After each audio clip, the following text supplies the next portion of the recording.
I've got no chat. Honestly, YouTube. Good evening, everybody. They've cut me off in the chat. Now I've got to go and find my own video, and then it all gets very Inception-ish. But hello and welcome. How the devil is everybody? Let me know in the chat, and if you give me a couple of minutes, I'll be able to get in there and have a look what you're saying. You're live. Yay! I always like to know I'm live. It tells me I'm live, but half the time it's lying. So sometimes I start and I'm in the middle of a sentence, and other times I'm waiting 12 seconds and you think I've dropped off my twig. But hopefully I'll be with you in the chat any second now. Come on, come on, come on. Have you noticed? This is very true, this. Have you noticed? The faster you need the darn thing to go, the slower it actually works. But, chat. No, where have you gone? Oh, that's my mouse. No, Hey, I've got the chat. Right, let's say hello to everybody. Let's zoom in. Eyesight's not what it was. Age is a terrible thing. Right, good evening, Jonathan. You were first. Yay. And Deb. And Graham. How's the weather down there, Graham? It's been strange up here today, hasn't it? But more on that later. It's been, I think we've had everything. Howling wind, which is not good for a reason I will explain. Drizzly rain, but not much. no. Beautiful blue sky. Weird. I have no idea where January went, Graham. I loathe January with a passion. Love December, love Christmas. Actually quite like September, October and November as well. But January, no. And the car's due its MOT in February, so that never ends well either. Before we know it, it'll be Easter. Funny you should mention that. You know what Tesco are like with their Easter eggs? We're now talking about Easter. Right, anybody use Topaz Labs? I did once, Deb, but no longer. So I'm not going to be able to help with that one, but hopefully somebody else will. Oh, Super Soggy in Seattle. I watch a programme that's based in Seattle. Isn't it Grey's Anatomy based in Seattle? Although the latest series, no spoilers, I can't get it on any channel that I've got. But never mind. 3 months since your last sunny day. Oh, we've done better than that, and we're rainy Manchester. Good evening, Paul. Ooh, 62 degrees. Is that warm? How warm is that? That's fairly warm, isn't it? It's a lot warmer than here. Cream eggs from last Easter. That's just... Graham, that's just wrong. How can you have left them that long before you eat them? Unbelievable. Unbelievable. Right, so hang on. Mark. Hello, Mark. Good to have you with us. We've got some affinity tonight. As luck would have it, we've got some affinity tonight. That's because... See, Mark won't know about the Slack room. So you need to put that... Oh! Right. Well, Alex, who's also with us tonight, asked about non-destructive editing. So we're going to have a swifty look at non-destructive editing. So... Let me carry on. Paul. Good evening, Paul. Right, I think I'm caught up. No, I'm not. Hello, Neil. Whee! Excellent, excellent. So we're all here. Right, let's get on with the week at MapBytes headquarters then. So first of all, need to make sure you can see my desk, my desktop. Ooh, should be blue. Now I've had to do magic with the audio, so hopefully everything will be fine. I love it when I'm hopeful about things. I think I've got rid of all the dots, but only time will tell.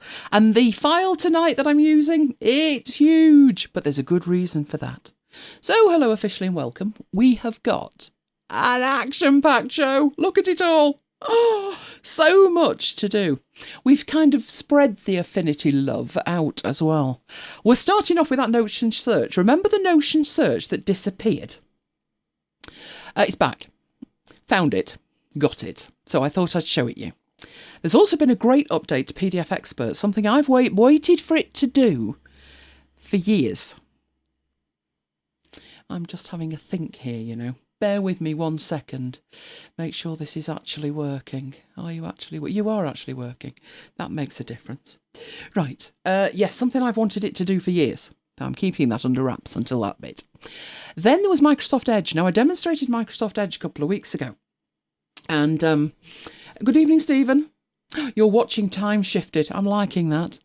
I'm actually enjoying Edge. I decided what I'd do is stick with it for a week and see how it went. And it needed a couple of tweaks. I can't be doing with Bing. Not because there's anything wrong with the search results it gives me back. Just, I'm used to Google. So I got rid of Bing, but I've done some other things with the extensions because obviously there's no point even thinking of using another browser for anything whatsoever unless you've got the core extensions that you need. And I mentioned that I'd tried to install it and didn't get very far. I've solved that problem, so I'll show you what I did. Then I promised smart bulbs last week and we ran out of time, so I'm going to have a look at the smart bulbs tonight. Unless, of course, we run out of time. Because we've got to look at non-destructive image editing. And I've put Affinity Designer. Can you all just pretend that says photo? Thank you. That would be rather good. I could go and fix it, but, I'll play with your minds for a little bit. No, it's photo. It's photo, honestly. I've got some freebies for you. I have got at least 2 free courses, completely free courses. Then Mike's going to do Excel charts, overview of chart types. I've seen this, it looks fabulous. Then we're moving on to Notion 2020, part 4. What I'm doing today is extending the system we've built, and you've all done your homework, haven't you?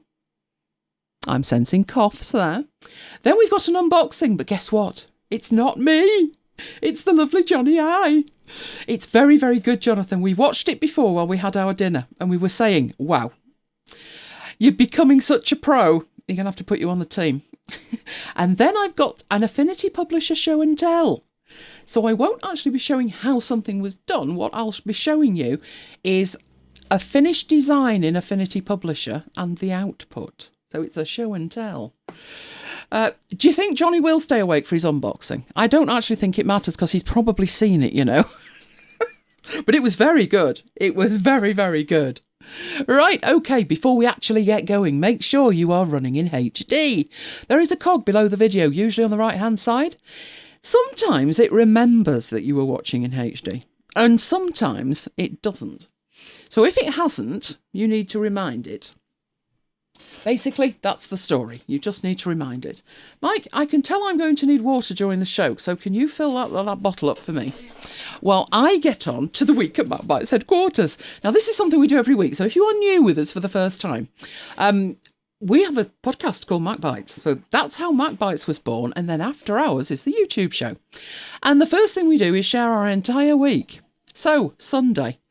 Ooh, Mike's going to really smile when I remind him about Sunday. Remember Sunday, Mike? No. Tranmere. Oh, yeah. Ah, you see. Yeah, Sunday was a very good day. He was a happy bunny. He's a huge United fan, as most of you are aware, and it's not been the best of seasons. So to actually reach a point where they won a game 6-0, oh, happy, happy, happy bunny. Then Monday arrived, and with it, now brace yourselves. Any idea what that is? It looks very dodgy, doesn't it? Very, very dodgy. Now, I must admit, I wasn't sure what it was when Mike brought it up to the office until he said where he'd found it. Now, the more I look at that, the dodgier it actually looks. But come on, there's at least a couple of people in the chat room that should know exactly what that is. Kim should know. Kim should definitely know. Unless Kiva's far more well-behaved than Lola. Yes, I'll tell you. So get it in the chat, because I'm a little bit ahead. Am I ahead or behind? You're behind. I'm ahead. I'm in the future. I'm about 30 seconds in the future. Graham's actually very close, isn't he? It's not our sofa. It's Lola's sofa. That is a huge chunk that Lady Lola removed from her bed. She was officially in the doghouse. That was about 8 inches long. Should have put a ruler next to it. So Mike walked up there and I went, what is it? I thought it was snowing. And he brought a snowball in. No, it's the inside of Lola's bed. Naughty Lola. She was in the doghouse. But then, with Tuesday, came a potential explanation of Madam's, what would you say, reverse nesting? She wasn't actually building a nest. She had destructive urges. She's blowing her coat big style. Now, if you've no idea, if you've not seen Lola, you'll see her shortly. She's a Samoyed and she has a lot of fur. She's blowing her coat big style. So this next picture, do you want to know what it looks like to seriously love a dog? Oh, of course you do. You need to know. We have black carpets. I know, that was a really bad idea, wasn't it? Black carpets. And this photo is 3 days into the coat blowing. Brace yourselves. That's the stairs. 3 days. We keep sweeping up, but you know what? We've just given up in the end and said we'll just wait till she's finished. That is 3 days worth of Lola. Yes, big furry chunks of it like that. So she's feeling incredibly sorry for herself. Look at that face. Look at the fur on the left. So we're thinking she's possibly hormonal. This is why we had a boy the first time, you know. But Lola came as she was, and bless her, look at her little face. So you know that Henry we unboxed last week? Now you know why we needed another Henry. Oh dear, oh dear, oh dear. Anyway, we staggered through to Wednesday. Wednesday was so exciting. If you've not been with us before and you're used to watching me do Affinity stuff, you may be finding this fantastic, or you may be thinking, what on earth? We've had an ongoing issue with where we live. So the next photo is from the office window. And it's been known as Bollard Gate, and it's been going on for months, hasn't it? Well, they're back. In fact, that wasn't taken from the office window, was it, Mike? Mike was deployed out into the front garden to watch the replacement. Well, actually, at this stage, it was the removal of the second bollard to be hit by a car. The second one in about 2 months. So that's new shiny bollard on the right. But where the workmen are, that's replacement bollard. There it is. Bye-bye bollard. Bollard was going at this stage. They took their sweet time. You'll also notice as the cars are going past, look where they're parked. Yes, Paul, exactly. They too parked on the pavement. Where are people supposed to walk? And that's the council. It's criminal. It's absolutely criminal. I can understand they want to keep the road open. But honestly, why don't you just park in our road? You can see that we're like a tiny road off there. Everybody else does. So why don't you just park there instead of blocking an entire pavement? But they soldiered on, bless them, virtually all day. Look at them, a little army of them. There was 4, I think, in the entire team. They got a jackhammer out after they got rid of it. And then they had a sit down while they had a think about it before the shiny new bollard was put in place. Shiny new bollard. How long do you think these two are going to last? This has been an ongoing thing. Those bollards must have been hit at least a dozen times in the years that they've been up. So we have a new one. We are in with that. That was, where are we now? That was Wednesday, wasn't it? It's nice and shiny at the moment. Looks good at the moment. Now, Wednesday could have been better. There was good and bad news for Mike. We were playing the local rivals, Manchester City, in the Carabao Cup. United won, but seen as though they'd already lost the first leg 3-1, 1 goal wasn't enough. And out of the cup they went. Always next year's, boys. Always next year. Thursday. Oh, Thursday we actually had a really good night. We went out to the D Thai. We've been there before. It's a beautiful, beautiful Thai restaurant. The food is amazing. And now we had a beautiful, beautiful meal. What else was I doing on Thursday? You know what Thursday was, don't you?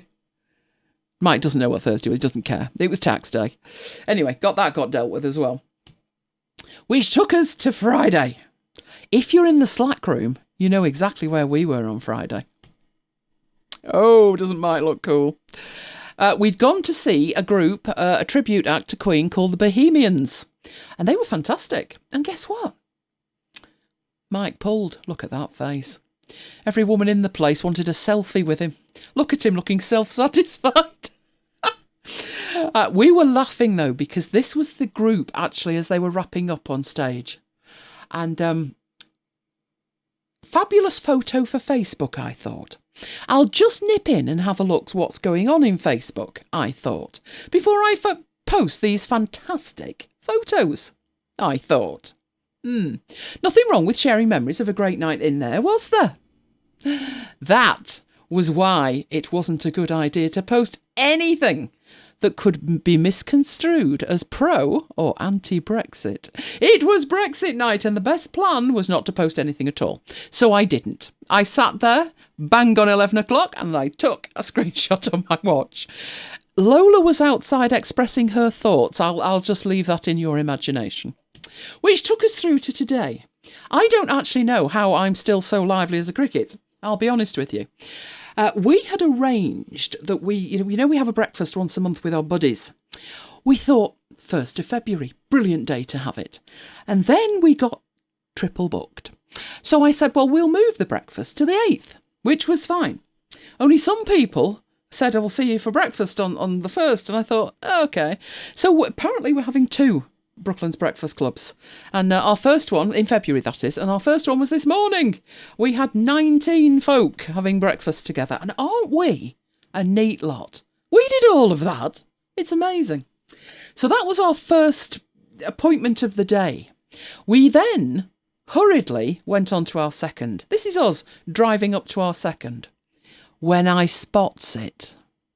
There we were at the lights minding our own business. It wasn't us. But I said to Mike, look. And he went, what? And I said, the bollard. Now that's on the way to Old Trafford. That's where we were heading. We got to Old Trafford. Obviously, that's the wrong one. We were going to the football one. But if you know Manchester, you'll know how close they are. If you don't know Manchester, they're probably about half a mile from each other. That's the cricket ground. But we were heading up to the football ground because it was Munich Day. If you've never been to Old Trafford on a match day, it's pretty much like that. It's mad busy. They block off all the roads with anything they can find. No bollards, but there are some cones. And the reason that we were going up there was we run a website called Munich 58, as many of you know, and it's in memory of those who died in the Munich 58 air crash. It was a Manchester United team flying back from Belgrade and their plane crashed. There was 8 players died, no, 23 died altogether. So every match nearest to the anniversary, which is actually the 6th of February, which is Thursday, we go down there and we put on a fans memorial, and that is what it looks like. Now, it didn't used to look like that. We now work, we have no choice. We need to work with Manchester United because of the security aspects. But they provide the plinth, they provide the microphone, etc. But you can see there it says Munich 58, and that's Mike just about to start. So that goes on for about 25 minutes-ish, that. And the time of the crash was actually 4 minutes past 3. And today we were there at 4 minutes past 3. And that is the Munich Memorial Clock. When we'd done, Mike hadn't done. Mike got interviewed for Manchester United TV because we run the site. So that was after the event had completed. But that is the TV crew from Manchester United Television. And they interviewed him. So we were the odd ones then trying to get back to the car park when we'd done. And I said to Mike, stop, Mike, I've got to take a picture of this. You know how I love pink, don't you? Graham knows how I love pink. Do you remember that pink Alexa, Graham? This is worse. I said to Mike, stop, I've got to have a picture. And he just laughed and laughed. And I said, when did this become a thing? Pink scarves. United play in red. United have always played in red. Why is there 2 pink scarves and a pink hat on a rather dodgy looking mannequin's head? And Mike said, well, it's so the ladies will buy them. I said rude words, which I'm not going to repeat, but you can well imagine.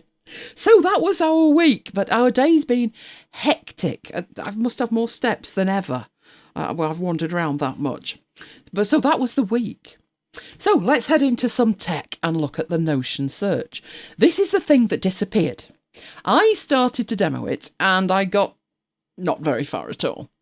It's back. So this was rolled out about 2-3 weeks ago and then it disappeared and there was people in the chat saying it had gone away. There was a grey strip, Neil, and they binned it mid-match. They put this grey strip together because it went well with denim. The only thing was, when they were on the pitch, they couldn't see each other. So weren't they 3-0 down by half-time? And got special dispensation to change the strip at half-time. And they never wore the grey shirt again. The next one was a throwback to when they were known as Newton Heath Locos. And the shirt was half yellow and half green. It was vile. But you know what? They could see each other. I'm not sure. Have they had a pink one? I think the third one is slightly pink, but I don't think it's quite that pink. It's more a skinny coloured pink, whereas that was in your face pink. It was vile. So it was a short history there. Anyway, back to the search. Where did the search go? Well, that was the thing. That's what I was concerned about. Where did the search go? But it's back. And it wasn't just me it disappeared for. We all had a look in the chat and everybody said the same. The search has disappeared. So I got onto them and I said, excuse me, search, not there. Anyway, I've done an update. So if you go down to this question mark, it will tell you when it was last updated. And mine at that point said 4 days. So I force closed the browser, opened the browser again, went into it all, and basically it updated itself. So that was 2 days ago. And the search came back. So let's have a look what it can actually do now. Now, I did have at some point here, so let me get the other one open. That's good. What I've been doing with Edge, which I'll show you, is I've had just Notion open in it, and it's actually worked brilliantly well. Okay, so let me get down to where I should be going to do the Notion search thing. Is the right quarter of the screen dark for anyone else? Right quarter of the screen. It's not dark here. For me? No. Mm. That's quite worrying, Paul. What monitor are you on? That's very worrying. No, not here. I can move that out of the way so you can do a test. That's the blue behind it. I can take that up a bit. No, there's nothing there that would be giving any problems. Okay, you get to the search a couple of ways in here. TV, YouTube app. Oh, could be something in there, but there's nothing I'm putting out on the screen that would give that as a problem. Right, 2 ways to get to the search. There is the quick find up there, does exactly the same thing as Command and P. And I know that's weird because you think that should print. But that gets you to the search. And what it says there is search MacBytes Demo. Now, MacBytes Demo is the name of your organisation. So if we take a quick look, what have we got here? Let me bring this other one on screen. This is my genuine thing that I use. You'll see that it says Giles Thomas. And if I go to the quick find, it's Giles Thomas it's looking at. So it's the name of your organisation. Now, the first thing it lists is the recent pages. So these things here are the last pages that I looked at. And I've noticed since I forced this update that for some reason hadn't come down to me, that this is far better than it used to be in terms of remembering what pages I've recently used. That is the list and it's in the right order. That's important because if you remember Command and P, you can basically use it like Alfred or Quicksilver or, what was the other one? Launchbar. And just show you the last 7 or 8 pages. So that's the first thing. Because any space you can save, you could maybe fold up the sidebar. But I put in here a secret code. I put QWERTY somewhere, and I have no idea where. I just hid it somewhere in there to do a demo with. So, I've no idea where it is. So I'm going to go up to the top, and I'm going to start typing QWERTY. Now, a couple of things happen as I do. As I got to the Q, all the quarters came up because it instantly filtered for the Q. It also then shows you the best match. Now, obviously, QWERTY is unique to that note. I put it in deliberately so I could show you how accurate this search was. But if it wasn't accurate enough, that's where this new button came in, the Add Filter button. That was the thing that totally disappeared. Well, it's back.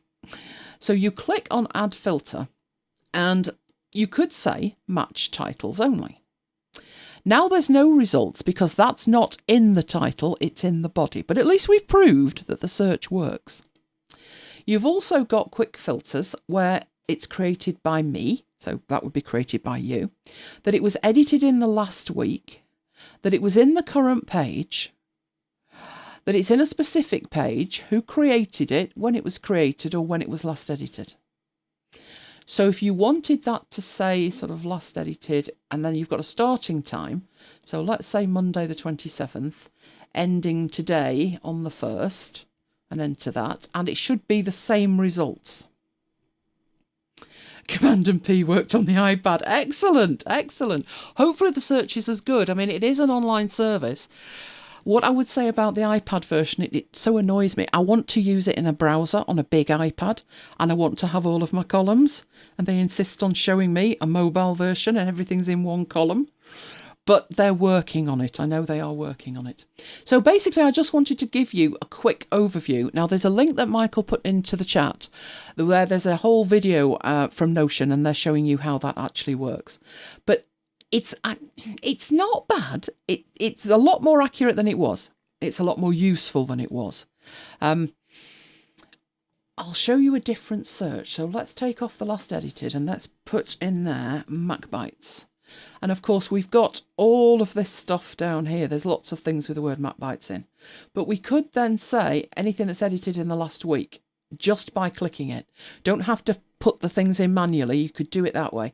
And then look down and see if that's giving you what you're looking for. So we can see there, MacBytes after hours 61. That's good, because that's what we're doing right now. So it's a lot better than it was. And they are still seeking to improve it. So hopefully they'll give us more filters, particularly quick filters. But it's a lot better. It's much, much better.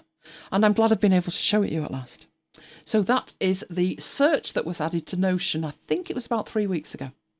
And it had been working, and I put the whole demo together, and we did the demo, if you remember, and we came to the, so then I pressed that, it's gone. And it had gone for everybody, but it's back. It's back. Right, let's get back in here. What was the next thing? Come on, that's it. Oh, yes, new incoming toys. Right, who uses PDF Expert? Let me know in the chat. There's a version for Mac, and that's the one that I'm talking about here. There's been an update to it. There's also a version for iOS. Now, I don't want to mention the S word, but it is subscription, if you recall. And that's a very sore point this week because Fantastical's gone the same way, but that's a whole different business. The desktop version is still, you buy it and that's it. You don't need a subscription for the desktop at the moment. So imagine my excitement as I dived into it and got faced with this. What's new? And it's the ability to convert photos and videos, photos and images to a PDF. That might not sound that exciting. The thing is, Preview has been able to do it for years. And I thought it would be nice if you've got a range of JPEGs that you want to turn into a PDF, to be able to just do it with PDF Expert rather than have to take it through Preview and then take it into PDF Expert. So that's what that promised. So it's convert photos and images to PDFs, but also convert a Word document to PDF as well, which might not be as important as it used to be, because you used to have to weave some magic and wave a magic wand to make that happen from Word. But now in Word, you can just save it as a PDF. So how much that's significant, going to depend on how you actually work. But let's have a look at it. It's pretty straightforward. Why are you not doing that? I'm pressing keys here and nothing's happening. That's not good. I'll come out of it and go back in then, shall I? We'll do it your way. You'll do it your way. Oh, I see. All of the buttons aren't working. Let's try again. Would you like me to press them in a certain order at all? No, they're just not working. Fabulous. Never mind. Right, we'll plough on anyway. Okay, I got a couple of files. I have got some JPEGs. So let's pull this out so you can see it. There we go. I have got just random JPEGs, really. I've got one that I downloaded. That was a free stock image of the week from CanStock Photo. And I've got some pictures that we used last week. Remember when we were sharing pictures of our desks and I showed my tech rack? I've got those two pictures as well. So imagine that I want to put them together in a document and maybe add some notes to them. That's the scenario. Right, I'm going to open PDF Expert, which opens up like that and shows you your recent files. These were just things that I turned into PDFs, I do believe. No, I'm not having computer issues. What I'm having is I've got a shortcut key that weaves magic, and it's not tonight. It's not working. But no, I'm still here. Still here. Okay, so I'm going to make that a little bit smaller so I can see the window behind it. So I have magic shortcut keys, these ones are working, to line up windows side by side.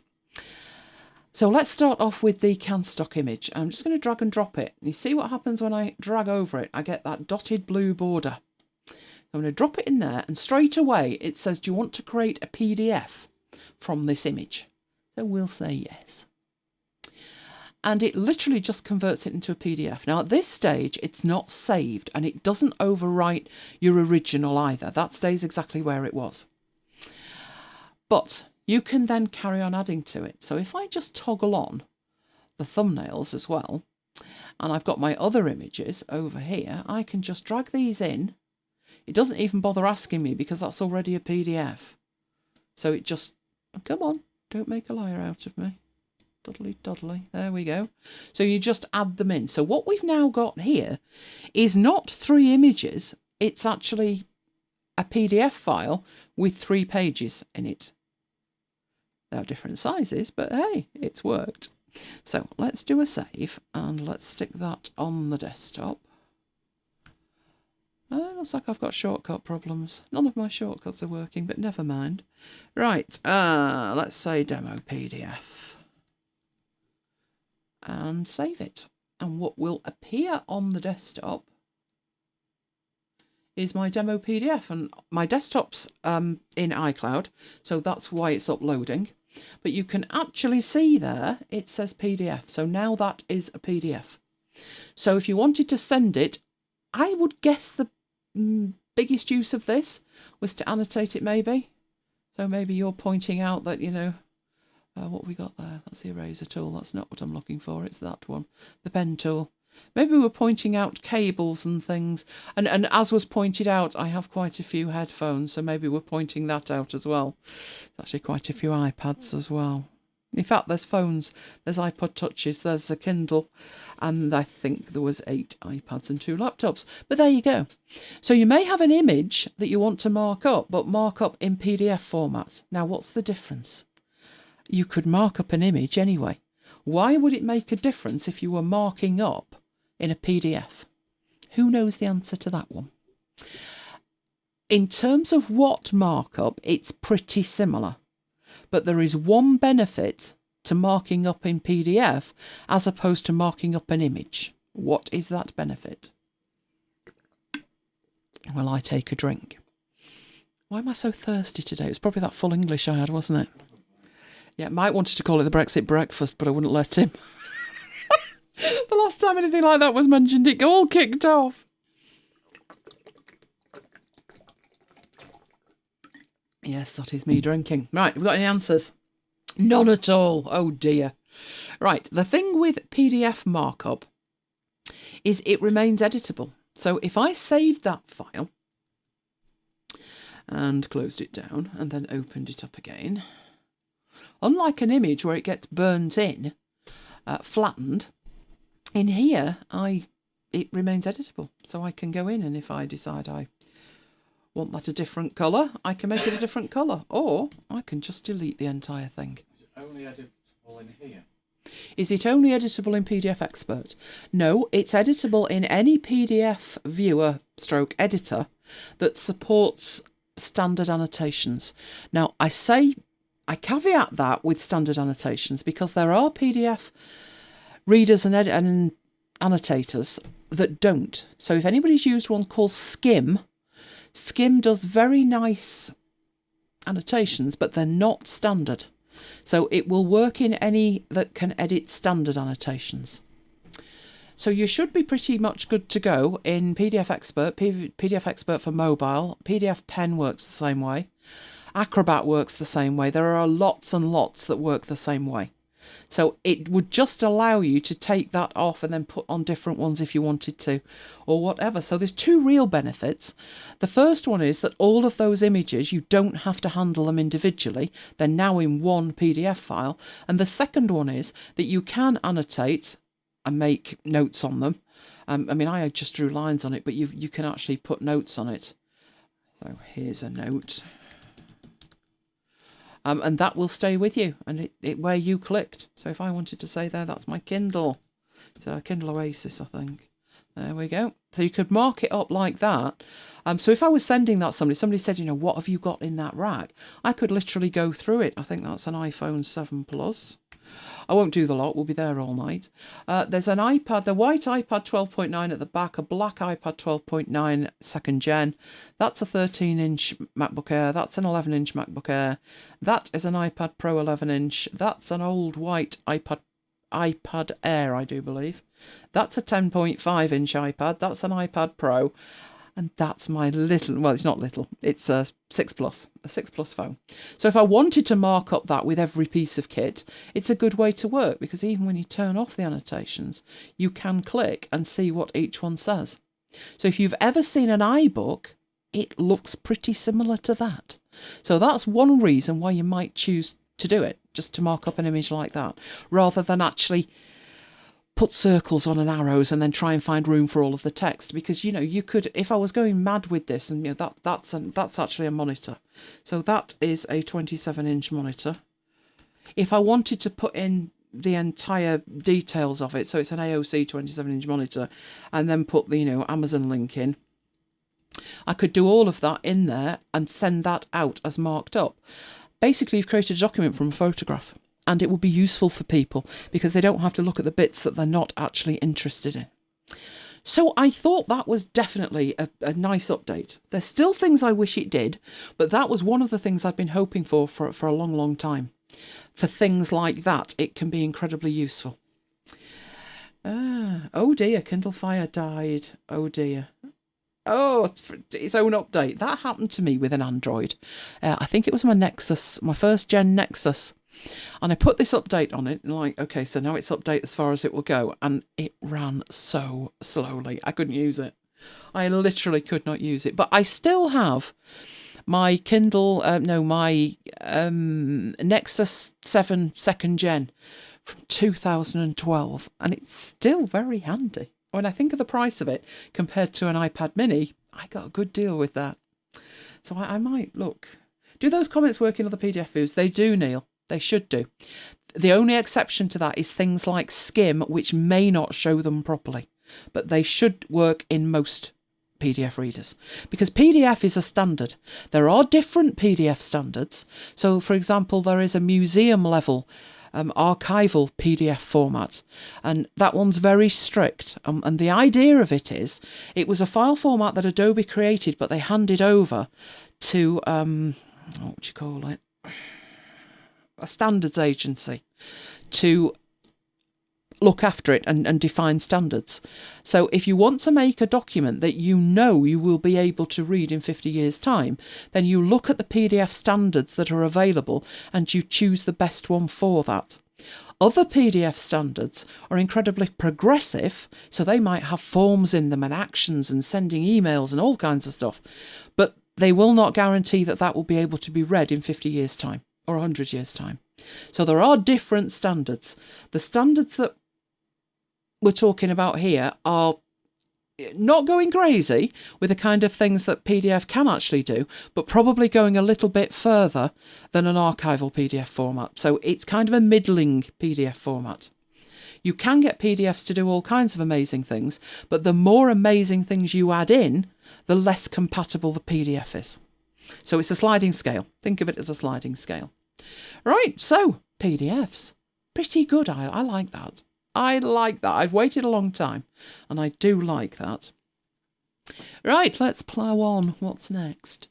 Oh, Microsoft Edge. Now, specifically, I demonstrated Edge, I think it was 3 weeks ago. Mike will find it and let you know when it was. It was brand new for Mac. It had been out in beta. Now, before you run away screaming, it's not Internet Explorer. It's based on Chrome, which I think you can kind of tell from the logo. And in fact, to be precise, it's based on the Chromium project.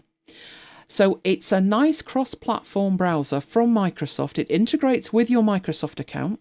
It updates with your Office 365 subscription if you have one. So it just neatly integrates into everything. It's incredibly compatible because it's based on this Chromium project. So what I decided to do was switch to it for a week to see how it handled Notion. And over that week, I realised, I'm going to need 1Password support, and I'm going to need Evernote support, and I'm going to need Notion Clipper support. So basically, if those extensions couldn't be installed, or they were and they didn't work, not good. I wouldn't be able to use it. I found a handful that I need. So first of all, I've got a couple of slides just to show you what's going on. These are what I actually installed. Now you'll notice from this, it says installed extensions from the Microsoft Store. Now there's a reason that I had to do screenshots on this, because I did it on another Mac. I started completely from scratch. And I thought, right, what can I install from the Microsoft Store? And I went for those three as my initial ones. Obviously, if I'm going to use a browser at all, I'm going to need 1Password. I still use Evernote, but just as an archiving utility. Basically, I use it as a read it later, because I know I'm going to get a decent clip from it, and I don't really want to put it into Notion unless it's something I'm going to use. If it's something I'm just going to read, I will tend to stick it into Evernote out of the way. The interesting one for me was this one at the bottom, and I wasn't expecting that to be there. That's Speed Dial, and that's, let me oh, you're not playing ball. That's very bad of you. Right, I'll come out and I'll show you what that looks like in Firefox. So whichever browser I'm in, I want to get a new tab, and I want it to have all of the tabs in that I actually use. So I have groupings of tabs across the top. So these are all the ones I use when I need to update the church website. And I just have them so I can just click, click, click, click and get on with it. But basically I tend to live in here with all of the stuff I use a lot. But I want to have that homepage irrespective of what the browser is. So for that, I need the extension, which is called Speed Dial. And I thought to myself, it's not going to be available. It's not going to be available. And I was surprised to find it was. So all of those three came from the Microsoft Store. Yeah. So, but then I came across this problem. And this problem is, I wanted, who doesn't want this ability? I'm sure, tell me, convince me you're all the same and it's not just me. I wanted the ability to open lots of tabs and then copy all of the URLs together. And sometimes it's 3, 4, sometimes it's 25. And I just want a copy of the URLs. And I found an extension for Chrome that worked. So I went and I found it, and it's that one from Vincent Paré. And I thought, well, that's the name of it. I'll go to the Microsoft Store and I'll type in copy all URLs. Didn't want to know. It doesn't exist for Microsoft Edge. It's not available in the Edge Store. As you can see, it is available in the Chrome Web Store. But there's something missing. Who knows what's missing? If you've ever been to the Chrome Web Store in Chrome, you'll be used to the fact that that's where you browse for extensions, you search for extensions, and you install extensions. But right there, looking at that, and you can do that even whether you're signed in or not, so it's not the sign in at the top right, there's no install button. So I'm pondering at this stage the fact that there is no install button, working on the principle, well, if there's no install button, guess what? Can't install it. When I actually, visual equivalent of the RTFM manoeuvre, I read the manual, line at the top. You can now add extensions from the Chrome Web Store to Microsoft Edge. Cool, but where's the install button? The trick is, that bit, allow extensions from other stores. Now, I read that completely wrongly because I think it's written badly. You can now add extensions, it says there, from the Chrome web store into Edge. Allow extensions from other stores. I thought it meant other stores other than the Chrome web store. No, it means the Chrome web store. Thanks for that. So I needed to click that button, was the story. And as soon as you do that, it gives you this message and it says, are you sure you want to allow this? And it warns you specifically, don't do it really, don't do it. Guess what? Did it anyway. And as soon as you hit allow, then the blue button appears, which is the add to Chrome button. So at that point, I was able to add the copy all URLs extension to my install of Microsoft Edge. So I clicked the button, it said checking, and then it gives you this telling you what you can and can't do with it. And all I need to do is click add extension, at which point it appears in the bar in the top right. So Edge can use any extension that Chrome can use. And I would say Chrome's probably got the most extensions, and it can use any one of them. So it could actually replace the browser. And I found after 3 weeks of using it, it's fast. It is pretty fast. What, as I said, I've done with it is use it for Notion. And that way, instead of using the Notion app on desktop, which is great, but it doesn't allow tabs. You can have multiple windows, but not multiple tabs. And what I want is multiple tabs, otherwise I end up with 50 windows. So I tend to dedicate a browser to it. I know I could do a site-specific browser, but they tend to be variable in quality. And I thought, well, Edge is basically Chrome. And it leaves Chrome out of the window, where Chrome can run quite slow, and Edge is running faster. So I decided I would stick with it. So let's have a look what I did with it. Question from Kim. Can Edge block Facebook like Firefox?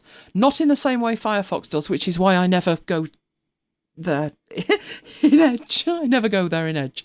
There will be blockers. Let's actually have a look. Let's go and have a look at the store and see what we can find. Chrome extensions. No, Facebook blocker. Let's have a look what we can find. Anybody use a good one? Does anybody use a good one? Ooh, that one does. That looks pretty good, doesn't it? 4.5. And it's telling you what it's doing over here. That one looks pretty decent. I would look round and see what people recommend for Chrome and then try that one. I took, now actually, is that blocking? No, that's blocking Facebook completely.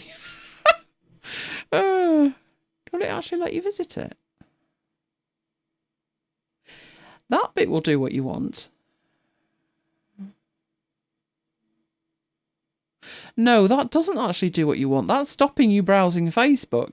That actually might not be a bad idea. That way, you know, if you inadvertently, you're in Edge and you try getting to Facebook and you're about to be tracked 7 ways from Sunday, it would remind you that you should be doing that in Firefox. But as you can see here, I do everything in here. It's all Notion. All of these are Notion pages. This is what we're doing right now. We're in the middle of that. That's the page that drives the show. Look at that. It's amazing. It is amazing because without it, we wouldn't be running the show. There's last week's. All signed off, I hope. Oh, look, it's all complete and everything. Everything's in there. All the notes, all the follow-ups, everything is in there. Oh, I love it when it's finished.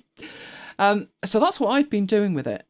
Just doing that. But let's have a look at the extensions. And I think I got to those down there. Right, this one should look slightly different than the one that I've just shown you. In that, this is my main Mac where I'm sat right now. And I didn't know about this Microsoft extension store and all of the rest of it. And I just enabled the Chrome store. So this actually says installed extensions, but this time they're from other sources. They're not from the Microsoft one. Whereas before, the speed dial, the 1Password, and the Evernote Clipper were installed from the Microsoft store.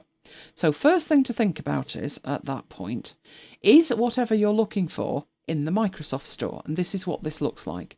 So I went in here and the first thing that I put in was 1Password. And it does actually take you, I notice RoboForm comes up. We use that on Windows, you know. Mike probably can't even remember. I think we used it for 2 weeks just before we bought a Mac, at which point we went over to 1Password. I think I had like 2 passwords in it.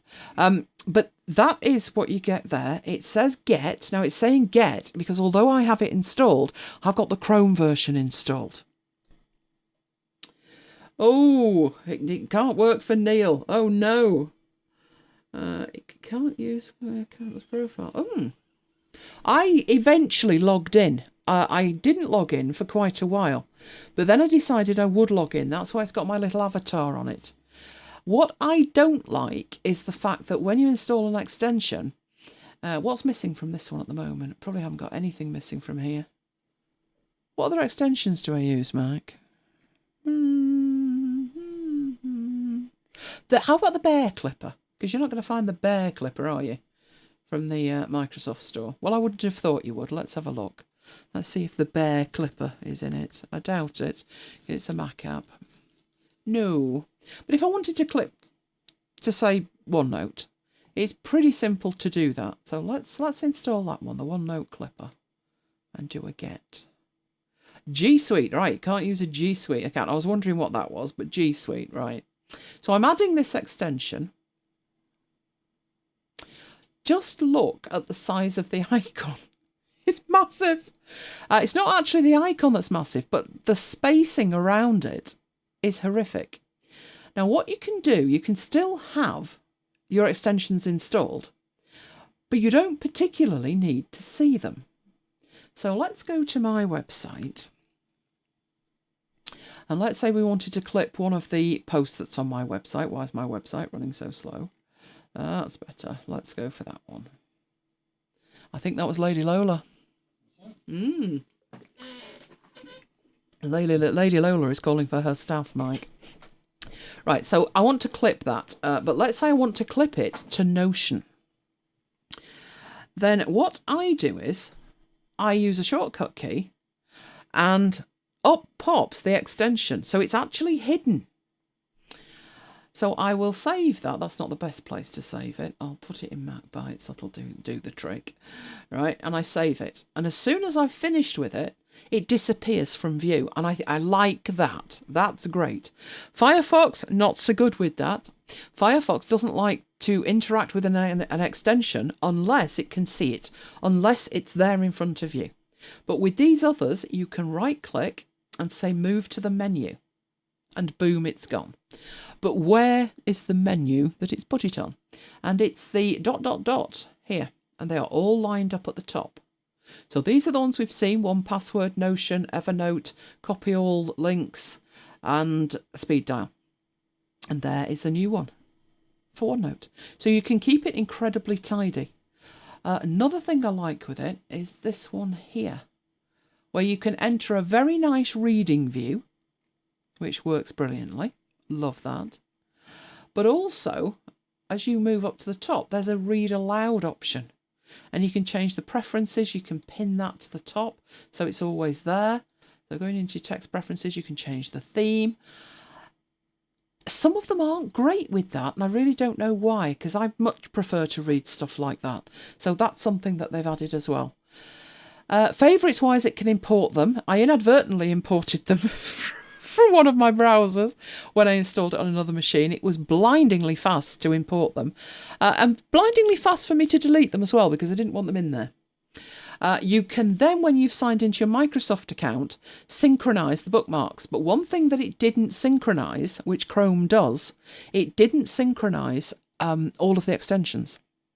Now, Chrome does, but that's just annoying. It can be very annoying when Chrome does that, because you've installed it or you've just logged into your account and it opens like 57 tabs and you've got to go through the process of granting permissions to each of these things. This doesn't do that. So you would install what you want on a per browser basis. It will synchronize passwords if you've given it any passwords to synchronize. But the real important thing to know and be aware of is that in your extensions, now I've got one from the Microsoft Store, and all of these are saying other, and I know that the other it's talking about is the Chrome Store. So it would be possible for me, I think, this one had the Notion one, didn't it? Or was that the one that did? No, it didn't have, there is a web clipper, but that's not the Notion web clipper. It says supported platforms and it says OneNote and Bear. It must say Notion somewhere, or maybe it doesn't. Yep, there's Notion. It might work, I don't know. But it's not the official one, so I didn't bother. So I had to go to the Chrome Store and find it. But once I'd given it permission, if I go to Chrome Extension Store, make sure I hit the right one. That's the one. Usually comes up with download. It takes me into there, and because I've granted it permission, it says you can now add extensions, add to Chrome. I'm assuming there's some way to reset that if you want to disallow it, but in here I would then search for Notion and I would get the proper one. The proper Notion web clipper, which is the top one. Although there is this open one in desktop client, and there's a power up as well, which I've not tried. It looks amazing, but I thought leave it alone. There'll be a proper one, leave it alone. So that's how you can find them, and the fact that there are 2 stores to go at. When I initially looked, I clearly didn't look in the right place when I was looking for the 1Password extension. But it's all good now. So as far as I'm concerned, I don't really mind that some of these, the Evernote one, the 1Password one, and the Speed Dial one, are from the Chrome Store. It doesn't matter to me. But if I wanted to be precise with this, and I wanted to trust the Microsoft, get the extension that's from Microsoft, so it's dedicated and guaranteed to work, then I could uninstall those 3 that I know are available from Microsoft Store and get them from the Microsoft Store instead. Right, we've got any more? Good evening, Pete. Not being able to catch up? Oh my. I think Kim's going to have something to say about that, Pete. It was the Burns night that did it, wasn't it? It was all the Burns night stuff. Okay, let's get that out of the way and let's get back into the next bit. There we go. Ooh, need video cameras. Right, promised this last week, didn't have time. Right, smart bulbs. I had lots of questions about this. What happened for us was we bought an Amazon Echo device and it came with a Philips Hue smart bulb. But as you can see from there, the smart bulb that it came with, grand though it was, is what's called an Edison screw type. And the problem for that with me, for me, was we don't have that fitting. So I had this fantastic bulb that cost a fortune, or would have done if it hadn't been free with it. We couldn't actually use it. So we never really bothered. We left it there for about 8-9 months. And one night I suddenly thought, let's have a look at that bulb. Short story, we managed to get it working. I'll show you how we managed to get it working. I'm just thinking frantically where that is. And I have no idea. It's probably on the desk somewhere. I could be a while, Mike. But we did manage to get that working. But once we got a working concept, those bulbs, for those 2 that you're seeing there, are £60. These were 32 for 4 of them. So obviously I decided to go for these. I would say the difference between them, and which you should go for. I mean, obviously they are bayonet fitting, which was what we actually have. Most of the UK, I would say, had bayonet fitting in days of yore, in days gone by. We've been out and we've looked for a lamp, a table lamp, and none of them are bayonet anymore. So clearly they're an older style. The reason we were looking for a desk lamp that took a bayonet bulb was setting up smart bulbs is a nightmare. This must be understood for anything else to have any meaning. So in general terms, setting up a smart bulb can be a nightmare. The Philips Hue bulbs are easy. You plug them in, you go into Alexa, you tell it it's a Philips Hue, you're done.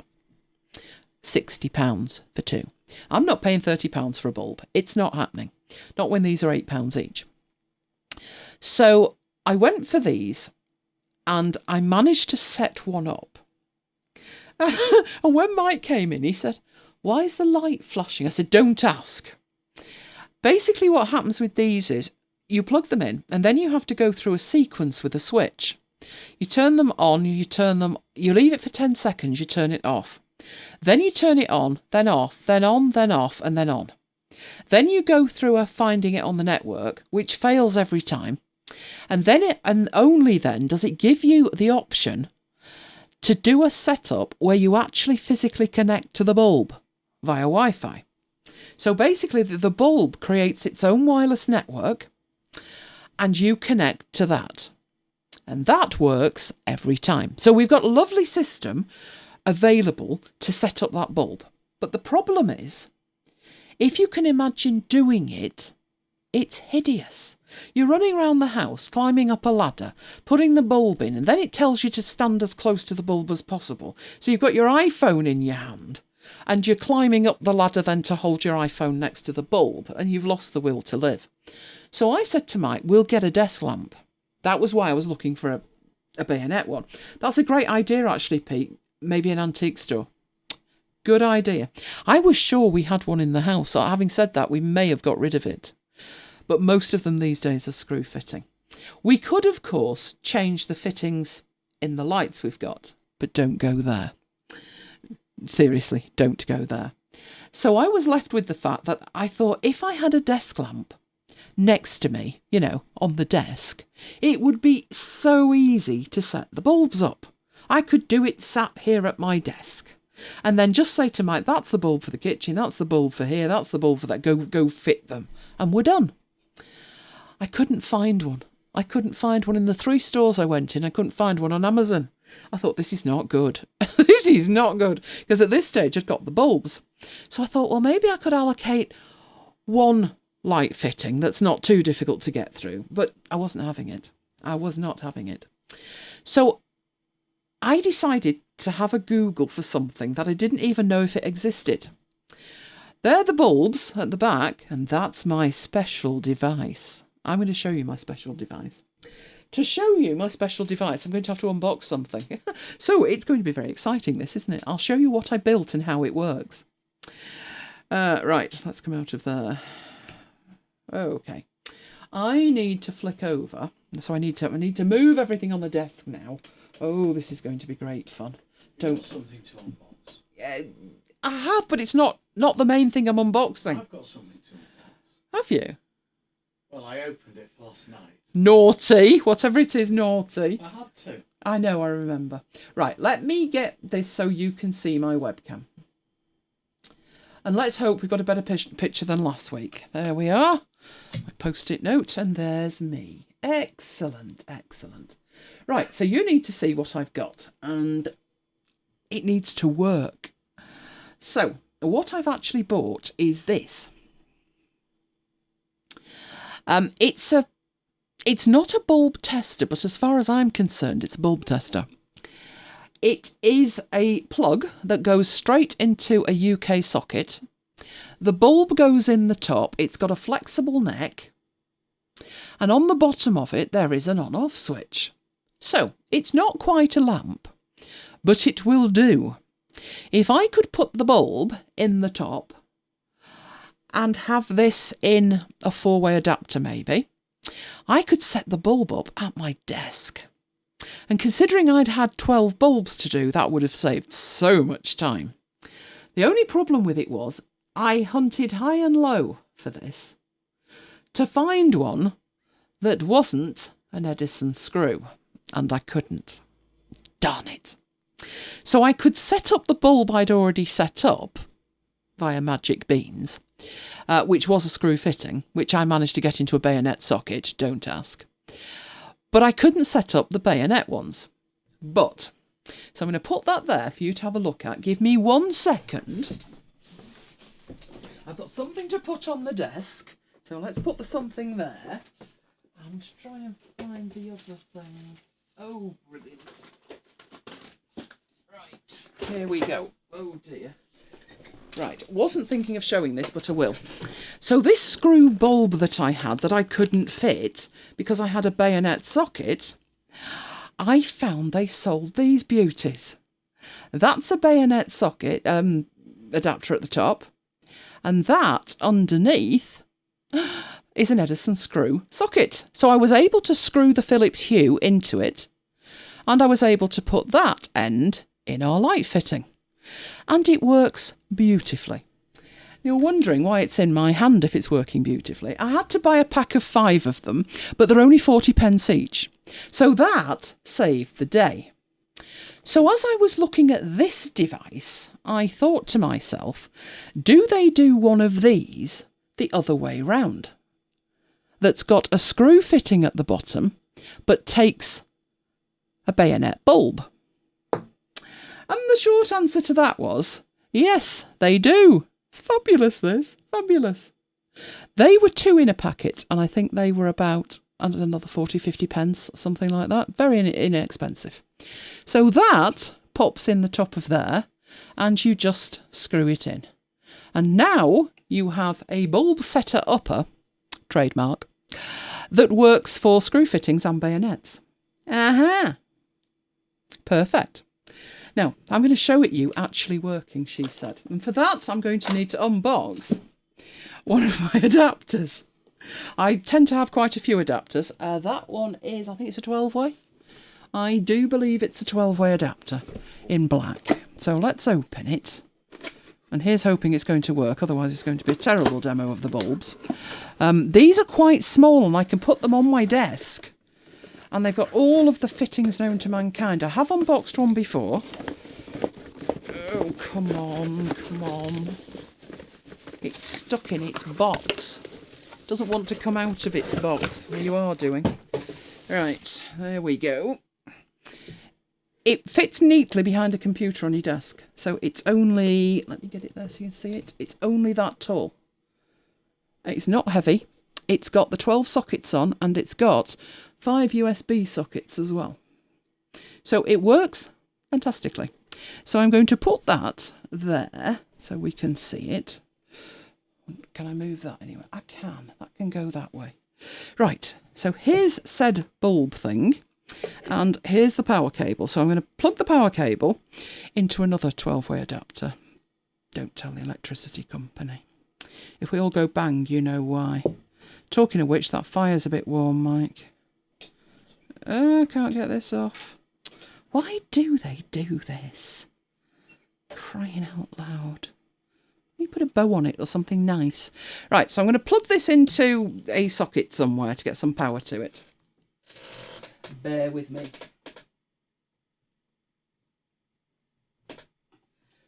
Does help if you take the plastic bit off. Right, I have power. Whee! All lit up. And I have my bulb tester, my bulb setter upper. So I need a bulb. Now, actually, my bulbs are all set up. I've got them in a box. It says configured because I use my bulb setter upper. So in here, if I open that box, aren't I neat and organised? Look at the state of this. Hall bulb, Mike's bedside light, and the understairs cupboard light bulb. There they all are. And I've even got one of these in here as well, which is the other thing to set up and test. So that's what that looks like. But there are the bulbs. So this was how I set them up. Pull the bulb out of the box. That is a bayonet bulb. I'm going to set that in here very easily. So let's get that in there. Like that. It's actually quite heavy at that end for this neck, so I didn't particularly worry about the neck of it. All I was interested in was plugging it in and setting it up. And you do that, you can see it lit up there. You do that by doing the secret code and basically playing the 1812 on the button, but you can see how easy that is. You could put that up there, although you see how heavy it is. It keeps falling down. It will stick at that angle, and then all I need to do is to turn it on and do the magic stuff with it, which you do via your iPhone. But it's so much easier to set up because I'm sat here with it and I can turn it off, turn it on, turn it off, turn it off, and go through all of the rigmarole that you need to go. I think you need to turn it on and off about 13 to 15 times in the setup process. But when you're done, you're done. So that bulb there assures me it's the whole bulb. And somewhere in here, you know, as you do, I'm now in my desk drawer, iPhone. Right, I've got my iPhone, and I'm not sharing the screen, but I've got my Alexa, my Amazon Alexa, and in there I've got the bulbs. So if I go into my devices and I go into lights, there are all the lights. So hopefully you'll be able to get the idea of that. And you can see that it says downstairs, there's a hall light, porch light, an understairs cupboard light. That one says it's not, what's it say? Not unresponsive. That's because it's in the box. But I can tap on here and turn off the whole light. Oh, amazing. We love it. We absolutely love it. I could turn all of the lights on. There we go. So now the house is lit up like Blackpool Prom because the porch light's on.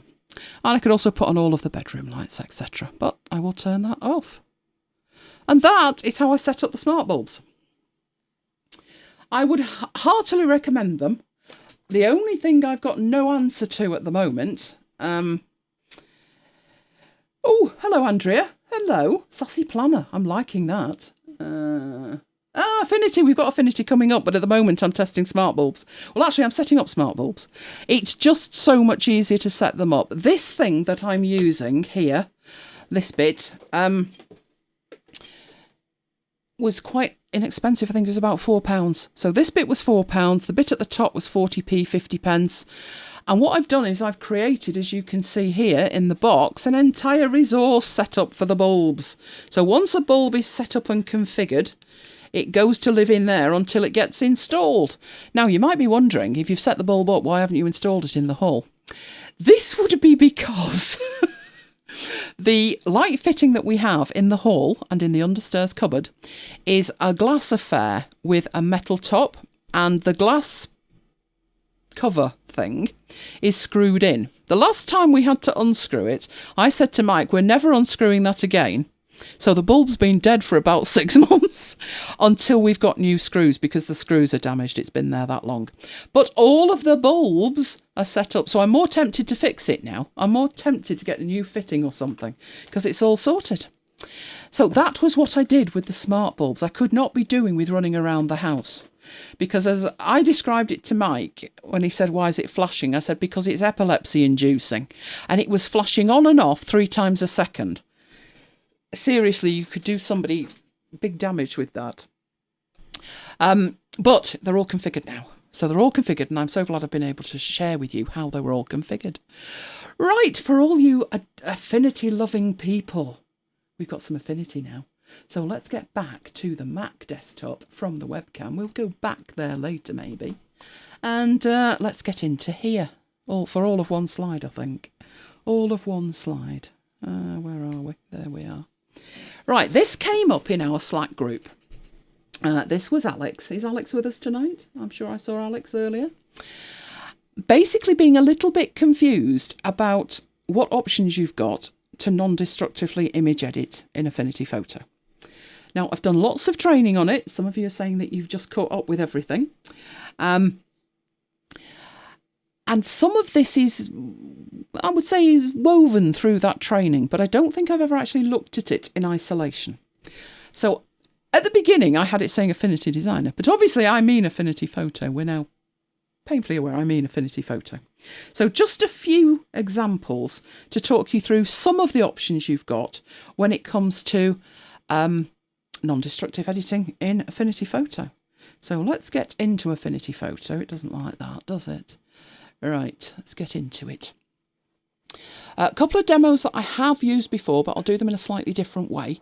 And I've got one of Mike's favourites. I do believe I have got one of Mike's favourites. So let me get my demo files up. If other people have seen these demos, here we go. We've got Charlie the Camel. But we've also got repairing images, and one of these is my favourite, and I think it's Mike. Oh, hang on, that's not it.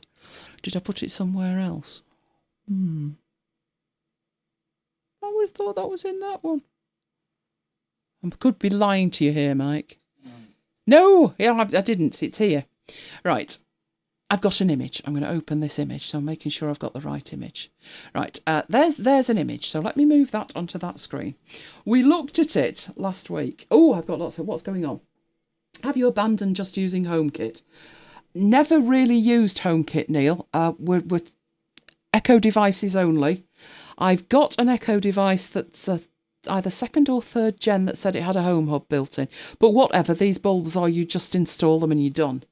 So I've not needed anything else to make all of that work. Great, Alex is with us. Unconfuse you. Right, okay, we'll do that. We'll do that. Got the photo. Yes, this is the photo. Now, that's actually... Yes, because we saw that last week, didn't we? Right, this is the photo. You know the photo you saw earlier of today, where we had 1,500 brochures and we've come home with about 20. So we had about 1,500 people at a memorial event.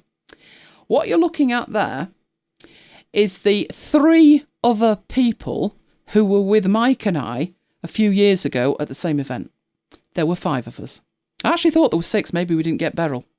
But I was there, Mike was there, and those 3 were there, and that was it. That's how it started out, that event that now gets thousands. But that photo did not start life like that. And it's a photo that I use to demonstrate quite a lot because it looks shocking if you look at the original. So let's do just that. Let's look at the original. I think there's the original. Yeah, let's just do that again. Teletubby aerials. Now, it's Manchester United. I can't ask them to move the aerials. It doesn't work like that. Unfortunately, I couldn't really ask Richie to move either. And it was only when you get back that you look at that and think, what was I thinking? What was I thinking? Good night, Pete. Good to have you with us. I'm sure it won't take you long to catch up on 3 weeks of Mac Bites. It should take you that about 9 to 10 hours. You'll be fine. Wife won't mind at all. So it's how to go from with aerial to without aerial non-destructively. Sometimes I've done it destructively and I'm not worried about it because I'm not going to want to put the aerial back, am I? Let's be honest. But there's other occasions where you may want to tweak something. Now, this picture is obviously quite a few years old now, but we still need it because it's the documentary proof of the fact we started with 5 of us. And if I'd edited the original to get rid of the aerials, back then, it would have maybe looked okay. But now I could probably make it look perfect. But if I'd edited the original, I can't go back and give it another go. So basically that's the problem. So it looks like I had 2 versions of the photo for a start. And I went with that one because the guy on the left is completely out of picture. I've gained the other 2, I'll grant you, and it might actually be easier to get rid of him. Maybe. But I went with that one. I thought that was the better picture of the 2. So that's the photo that I want to actually edit. So let's bring that into here. And the object of the exercise is to edit it non-destructively. Now with this one, we're not looking to change anything else about it really, other than take out the things that don't need to be there. And the first way to do that is to actually just go in and do it. So if we'll start with this one up here, because that really is Teletubby land, isn't it? You've got a whole range of tools over here, and you have healing tools. So you've got your healing brush, the patch tool, blemish removal, inpainting, and red eye. Those are your healing tools grouped together. I tend to go for inpainting, I must admit, 99% of the time, because it's so good. Now, the tool itself is incredibly good, but the thing that makes it better is the way you use it. So if you can be quite precise, even better. So, for instance, I'd be looking to make that a bit smaller and just capture the bits that I want to get rid of. So I'm actually going to leave in more of the blue than I would do if I'd have gone round the whole thing. So I'm being fairly precise with it. But I'm giving it, I hope, enough of the surround that it understands what I want to keep and what I want to get rid of. So that's the key with it. And I'm doing this on the actual layer itself, and that's not bad. His hair's not perfect, but maybe if I just went over that again, it would really... No, that's worse. But the thing is, every time you do this, it randomizes it. So sometimes it makes a good job, and sometimes it doesn't do such a good job. And you just fiddle around until it looks either better or worse. And that's actually looking worse, isn't it? That's not doing me any favours at all. I might need to grab some bit of the head here to get rid of it. Oh no, it's going terribly, terribly, terribly wrong. Not good. Let's go all the way back to there, and let's get rid of the top half first, and we'll worry about his hair second. And this is what you need to do. Sometimes you need to go back and start again. So let's take out just that bit and see how we go. That's a bit better. So maybe you could do it in stages. The thing is with doing this, I'm actually editing the original. I am editing the original, and it's dangerous. All right, let's get rid of that. And it gives me just a couple of what I'd say are dirty smudges, really, dirty smudges. And that leaves me this bit here. So the trick's going to be with this, persuading it of what I want to keep. And you can see what's happening. It's trying to replace that with the wrong bit. So another way of doing it is going in smaller and working in smaller areas. So let's try that. Ah, that's a bit better. Never knew about that tool, not even in Photoshop. This one's the best one. I love this one. It is very, very good. Sometimes you do need to do things 2-3 times, but generally speaking, it's incredibly good. And that's much improved, isn't it? I still have a bit of a tone issue there. So if I just show you, and this tool that I'm using here is not part of Affinity Photo, but basically that area there has got a slightly different tone to it, and I could do with it not having a slightly different tone to it. To get rid of the tone, now at this point, I don't want to take this too far because this really isn't the way to do it, but I would probably draw around the bit that I want to change the tone of, like that, and then go back to that tool and make it much bigger and kind of come down onto it like that and hope that it did good. That's much better. I'm getting a better tone there. And then deselect. So when we look away, not bad. Not perfect, but not bad. And then, of course, I had this other one to do, and I've got this bit to do over here, and maybe I want to do other stuff with this as well. But the problem at this point is, if I decide...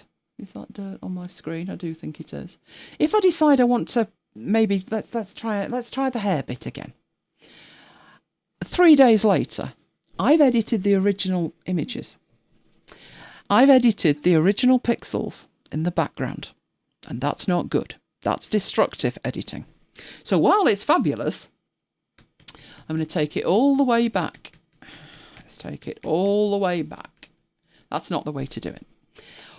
The second way to do it, which we used to do years ago in Photoshop, was to duplicate the background, which is Command and J. And now I actually would toggle that off. It's locked as well. I'm working on this one. But even that, it's sort of non-destructive, but only half non-destructive. You're still destructing pixels. You're just doing it on a different layer. And you can roll back to the original one if you want to, but it's an all or nothing affair.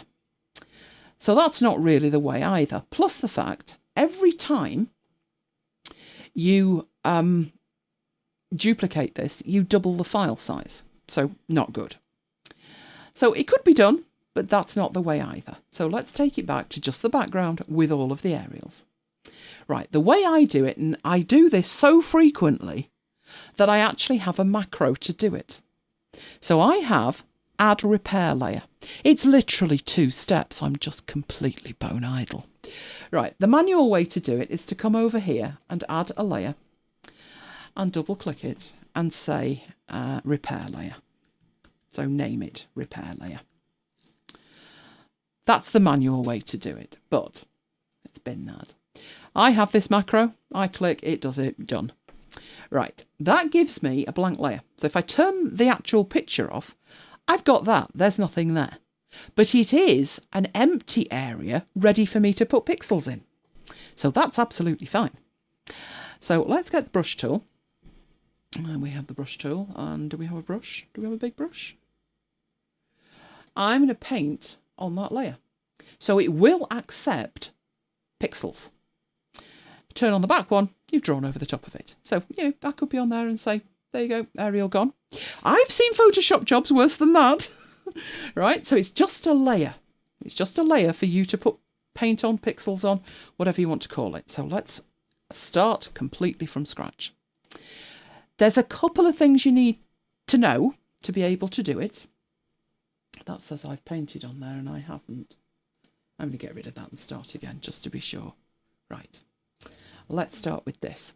But I'm going to be working on the repair layer. The repair layer, adding that, doesn't duplicate the file size because there's no pixels on it. When the pixels that I want are on it, there will only be a small range of pixels. The majority of the layer will be empty. So the first thing is, for Alex to be aware of, I'm making a layer that is just a dedicated repair layer. It's a standard layer, I've just called it repairs. Then I'm going to go and get the same tool, which was the inpainting brush, and I'm going to attempt to get rid of the Arial.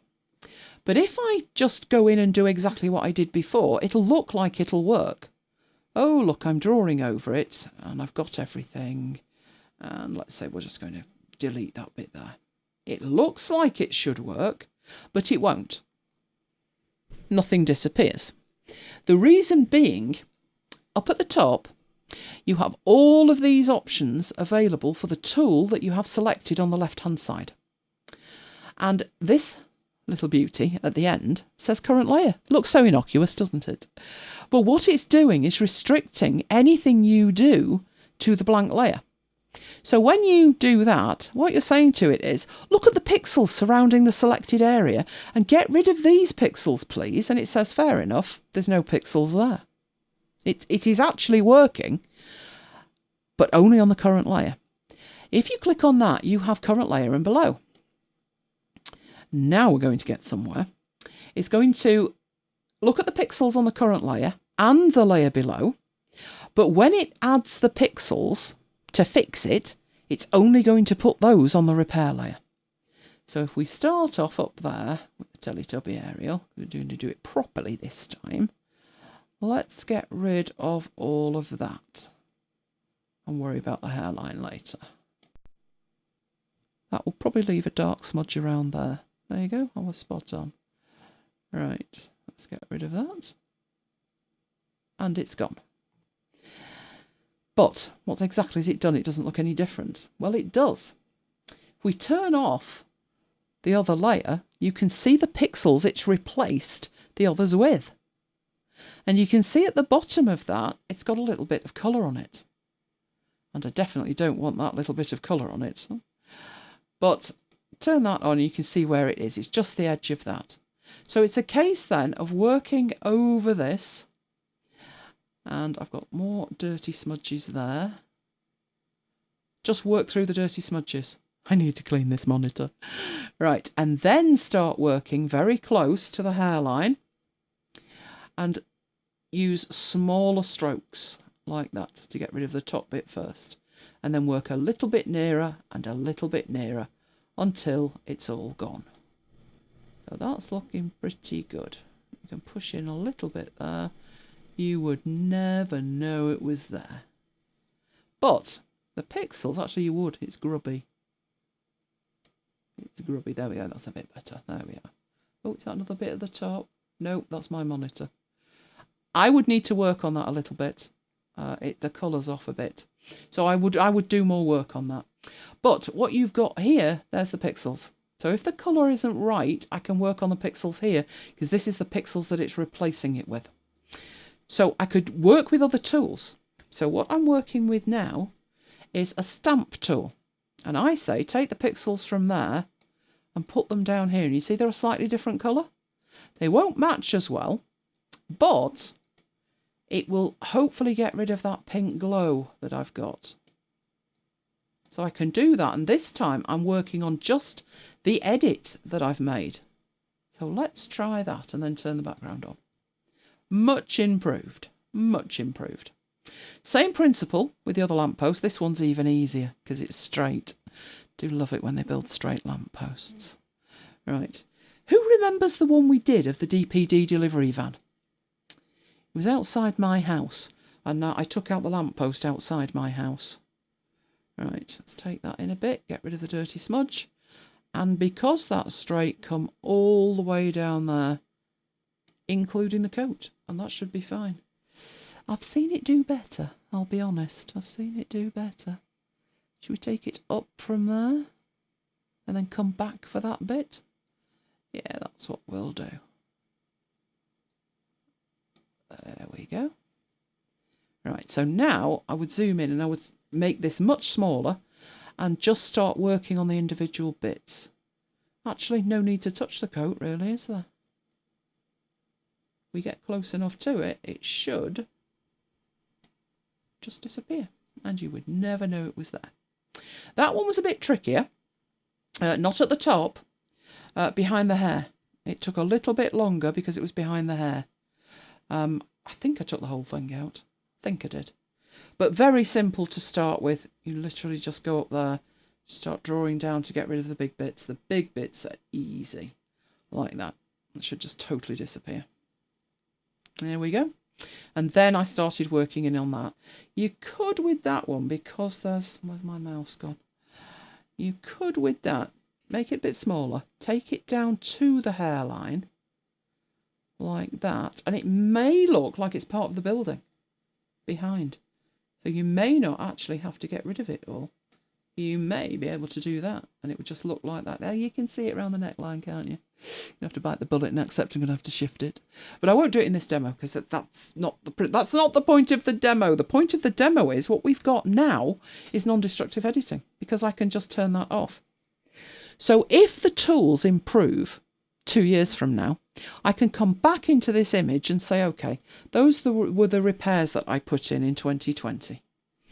But we've got new tools now. So I'm going to have new ones here, and I'm going to pretend it's 2022, and I can redo them with the new tools.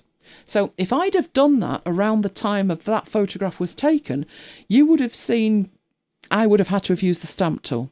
There was none of this in-painting malarkey and it really helping you. It all had to be done by hand. So these new tools were a great benefit to me.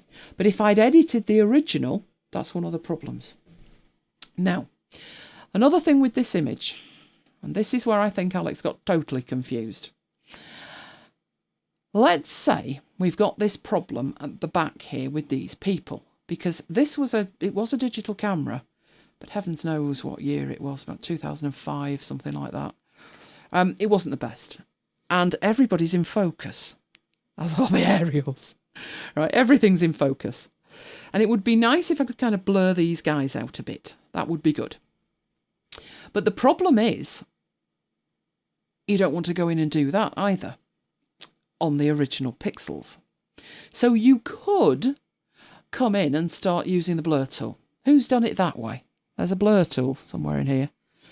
There is somewhere. I never use it. That's why I don't know. Oh, there it is. That looks hopeful. There we go. Blur brush. So technically speaking, we could come in here and we could attempt to blur. And how much blur there is, that doesn't look great, does it? Is that blurring? I think it's blurring. But it's a long, slow process. It's not great. I'll just take the lock off. Why is it looking like that? Oh, very strange. It's not the way to do it. It's not the way to go. It would be a nightmare to try and do it. So, leave that tool alone and think about the automatic ways that you can work. Now, one of the things that you can do, you could duplicate the layer. That would be possible, wouldn't it? But you can do all sorts of other things with it. The duplicating the layer option would necessitate doing this. 2 copies of the layer. And we're not worried about the repairs at the moment. We'll put those back later, maybe. But we've got 2 copies of it. And we've got this one at the top. Let me think. Yeah, I've seen it done that way. It's not the right way to do it. But let's say this one here, I blur the whole thing. So you go into your filters and you apply a blur to it. And it would probably be a Gaussian or Gaussian blur. Oh, he's blurred enough now, isn't he? But probably about there would be okay. The sort of 9 to 10 mark. Right? Now, obviously at this stage, you're going to say to me, but you've blurred everybody. Yes, because it's easier to blur everybody. But then what I can do is bring back this layer, which everybody's in focus. So let's put in there, in focus, and we'll put there that is blurred. Now, how do you mix the two? Because we want the faces here and the foreground to be sharp, and we want the background to be blurred. Well, you need to go into the in focus bit and you need to apply a mask to it. So with this, I'm gonna can I just do that by selecting it? Would that work well? No difference. Fair enough. So I've now got a mask on it, and I'm going to go to the paint tool where I'm going to do a fill, and I'm going to fill it with black. And when I fill the mask with black, you can't see any of the image the pixels on the layer that the mask is applied to. So we've got a disclosure triangle and it says in focus, but there's a mask on it. When the mask has black pixels in it, you can't see anything. But now this is the magic bit. You go back to the tools and you choose your brush tool, which is this tool over here on the left. When you bring your brush onto here, if you were to paint with black, you would be masking content out. That's what we did when we filled it with black paint. But if you paint with white, you'll bring it back. So if I go up to here and we choose white, look what happens when I hover over an area of the image. It shows me what that's going to look like. Now, I can bring that back and that's now in focus, which is fabulous. But to get the best out of this tool, you need to have it set correctly. Because what we don't want is to go around his face like that. And, well, I've got to get his ears in, and now I've got a whole halo thing going on. Look at that. Oh, no. Not great. That's because I've got this set to 100%, and it's very hard at the edges. The hardness is 100%. I'd be tempted to take that all of the way down, to be honest. And then what I do, well, actually, let's just undo that. So we've got the middle bit right. That's okay. That looks fine. But now we've set the hardness to 0, we can bring this back quite gently and it not have that halo effect. Now, it will take a little bit of time, and I'm not going to do it perfectly, but I'm just going to show you that you can bring back the focus, and you're not editing any pixels. No pixels have been edited at this stage. None at all. So let's bring back some of his jumper. Got a little bit of haloing going on because I'm not being very precise. But you can see I can bring back the bits that I want in focus. So all of her hair and probably her coat, and what's in her hand and stuff like that. And the more careful you are, the better the finished result. So be very careful at the edges because you will get haloing if you don't take a decent amount of time with it. But you can see, let's bring Pete back. Pete was singing today, for which we were all grateful, because if Pete wasn't, we would have been. Nobody wants that. There we go. There's the bird of the logo, and Pete's back with us. Now, I've gone a little bit too far there, but if you do go too far and you unblur something that you want blurred, so that bit round the neck there, if you use the X key, what will happen up here is you will switch between the colours, between black and white. So once I'm painting with black, I'm painting the blur back in. So remember, black to blur, white to unblur. And be very, very careful around the edges. Take all the time you need. Let's go back to that. Get some of his hair in. And you can bring it all back. Now, beauty of that is, again, 2 years from now, the tools will be even better than they are now. And I know I haven't finished that, but you've got the principle. And these guys are blurred. Now we can't make out who they were. Maybe they shouldn't have been there. All right. But it's all non-destructive. So let's have a look how you would get back to it. Well, the in focus bit is on that layer. The blurred layer is there. And now I'm back to the original. But even that isn't as good as it gets. No, you can be even better. This blurred layer that we've got, what percentage did we blur it? I mentioned a number. I think I mentioned 2 numbers. I said between X and Y. What were they, Mike? You awake? I'm awake. He's awake, but he's not paying any attention whatsoever. I said between 9 and 10. I've changed my mind. It's a bit much. What do I do now? Nothing. Can't do anything with that because you applied a filter. And although you've got your original pixel layer down here, unharmed, that one, that was a destructive edit. Naughty, naughty. So I'm going to turn it off. I'm going to go get the background layer and I'm going to duplicate it again. There is a better way to do it, which is don't go up to filters. Leave them alone. If you go across to layers, you can choose a new live filter layer.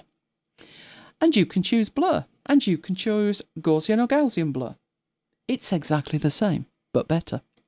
So if I apply that to it, it gives me the option down here to blur. So let's blur. Ooh, way blurred. Far too blurred. Bring it back a bit. So we were around that point, I would reckon. About there we were. But we've since decided that's a bit much. But that's where we started. So let's say we're happy with it and that's that. Before, we would have had to have deleted that layer, duplicated the background and redone it. And if we weren't happy with that, you'd have to do it again and again and again until you were happy with it. But by using a live filter layer, you double click on it and it takes you back in and you change it. So if your background was only that blurred, it would be way easier to work with it. Maybe you want it more blurred. You can do that. The blur is editable. You have applied a non-destructive editable blur. If on this background layer, so let's put clever blur. If you decide, you know what, I don't want it blurred. It was a huge mistake. That's fine. Just take the tick out of the box. Now the blur's gone. It's still there, but you're not seeing it. You can delete the blur if you want, but you can just toggle it off. So there's a few ideas for non-destructive working. There's lots of others I've got. So I may do more next week. I'm going to set Alex homework. Go and have a dabble with something like that and tell me how you get on. So there was just a few ideas for working non-destructively. If you ever find yourself thinking about duplicating the background layer and having a play around with it, just think maybe there's another way to do it. So we wouldn't have needed that blurred layer.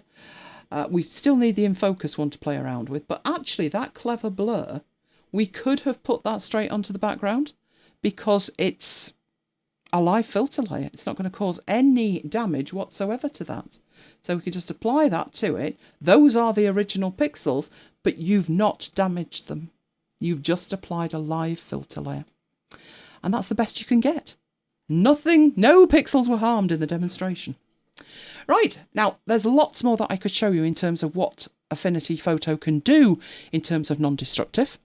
But that's it for this part of the demo. We'll come back to it. We'll come back to it when Alex finished the homework. Right, so what's the next thing? I think there's one more thing before I get to Mike. Yes, it's the freebies, and I've got a couple of freebies this week. They are courses. They are completely free. They are both from Envato Tuts Plus. Now, I know what you're thinking, Sketch, but I use Affinity Designer. I know. So do I. But if you look at some of these courses, some of the stuff is very generic. Artboards and things, and the best way to work, principles. So if you are prepared to not be concerned about actual button pushing and you're more concerned with how to sketch out a prototype, it doesn't matter what app it's in, then there is a free course on Sketch. The other free course is how to design a project proposal in Affinity Designer, in Adobe InDesign. But you could use exactly the same principle. Look at the titles of some of the videos. It would work just as well in Affinity Publisher. It's how to style it, how to set it up, how to find inspiration, what's best for the cover, how to create type styles. You can work out what styles you need and what the chaining should be, even though it's in a completely different application. And some of the stuff that you see listed there, look at the bits at the bottom. Preparing your proposal for print. Do you remember our first YouTube premiere when I did just that with a brochure that was going off to print? Same principles, pre-flight, export, and all of the printing. So 2 courses completely free. Mike's going to put the links in. They are already there. Excellent. And I am going to hand over to him for an overview of chart types, which looked fascinating. When we come back, it's going to be part 4 of our Notion extravaganza. And I'm doing 4 things. 2 of which have been mentioned several times, but nobody's clocked how we're actually going to do it. Another one I've thrown in that you're absolutely going to love and think, why didn't I think of that? And the 4th one's an answer to a question that came up in the Slack group. So if you're not in the Slack group and you want to chat with us all week, get in the Slack group. You also get to work out what's going to be in the show, because that's what feeds through to the show. But Mike is going to look at charts right now, which is always a hairy, scary moment, I find, when I have to hand over to Mike. I'll hand over to him in audio first, I think. No, I'll do video first. Right, where are you? There you are. I'm here. Excellent. Well, let's get that shared for a start so they can see everything. And then let's make it magic so they can hear you.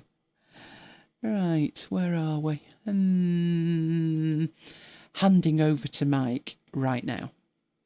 Do you want me to do an audio test? Mary had a little lamb. Its fleece was white as snow, and it had deposited bits of... No! Can everybody hear you? That's all we need to Can know. you hear me? Don't know yet, because we're 30 seconds behind. We'll find out. We're living in the future. There you go. Oh, they're the sheep. They're the sheep. Right, They're I can hear myself. I can hear myself, so I'm ready to go. Okay, I thought what I would do over the next few weeks is to look at charts in Excel. So having taken 2 weeks away from Excel to do stuff on MySQL and databases, I've decided to come back to it.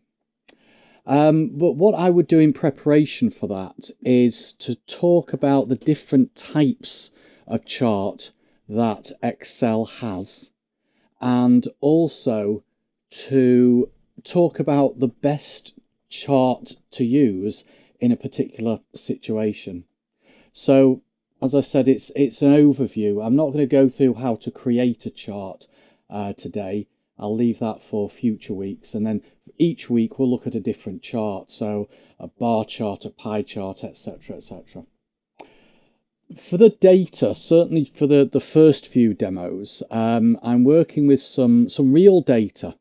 This is the Apple share price from the last 90 days. So the price that the share price closed at over the last 90 business days. I've pulled this in from a website. I can just refresh it by doing a right-click refresh. I've done it using Power Query, which I've shown you at various points over the last few weeks. So there we go. It's the last working day was Friday, yesterday. So it's pulled that, it's updated that list. But what's the best way that we can present that data? So imagine that you, or maybe your boss, had said, I need this data presented graphically, visually, whatever you want to call it. Because scrolling down a list of 90 rows is not going to let me make sense of that data. This happens to be share price data, but it could be anything. It could be sales data, it could be HR data, it could be students' data, pupils' data, absolutely anything. So the first one I'll look at and mention is a column chart. And usually column charts are pretty good for comparing data. But I would say that looking at this chart, because there is so much data, it's not really telling us anything. It's not giving us any value. And staring at that chart, it could be that this chart is included as part of a presentation. It could be stuck on a Word document. It could be stuck on a PowerPoint slide for a management presentation or a team update meeting. And then you look at this and it makes very little sense at all. You can just about tell, if you look closely and you stare at it, you can just about tell that the share price today, or at least this week, is higher than the share price 90 days ago. And if the chart was actually taking up less room, it's actually going to show you few particular data isn't the best one to use. So the next one is a bar chart. A bar chart is a column chart turned on its side. Again, does that really tell you much? I suppose it does. It tells you, you can tell actually a lot better that the share price in September was a lot less than the share price is now. It's easier to understand that data than it is that data. But again, there's too much detail. And what I don't particularly like about a bar chart or a pie chart, a bar chart or a column chart, in fact, any chart where you have the scale, the numeric scale, either along the bottom or up the side, is it's not precise. You can look at the share price. Somebody might say, what's the share price on the 23rd of September? And you would make a guess that it was around $225. If we actually went and had a look, see how close I am to that. What did I say, the 25th of September? Yeah, I was pretty close actually. But you're still making a guess. Now what you can do, and we'll cover this in one of the future sessions, is you can add what are called data labels to the chart. And data labels basically pick up the actual numeric data and display them as labels against each bar. Well, obviously, we've got 90 bars, so you're not going to be able to read that data. So if I was presenting this data visually, I wouldn't go for a column chart. I had a laugh before because you can see what I've called the names of the tabs: apple column, apple bar, and apple pie. I thought that was funny anyway. And Elaine's sniggering behind me. How's that? Any good? Any use for displaying and understanding data? I think not. That is absolutely horrendous. Pie charts, some people say pie charts should not be used. Some people see pie charts as the equivalent of Comic Sans. I personally think pie charts do have their use, but maybe only where you've got 2 or 3 choices.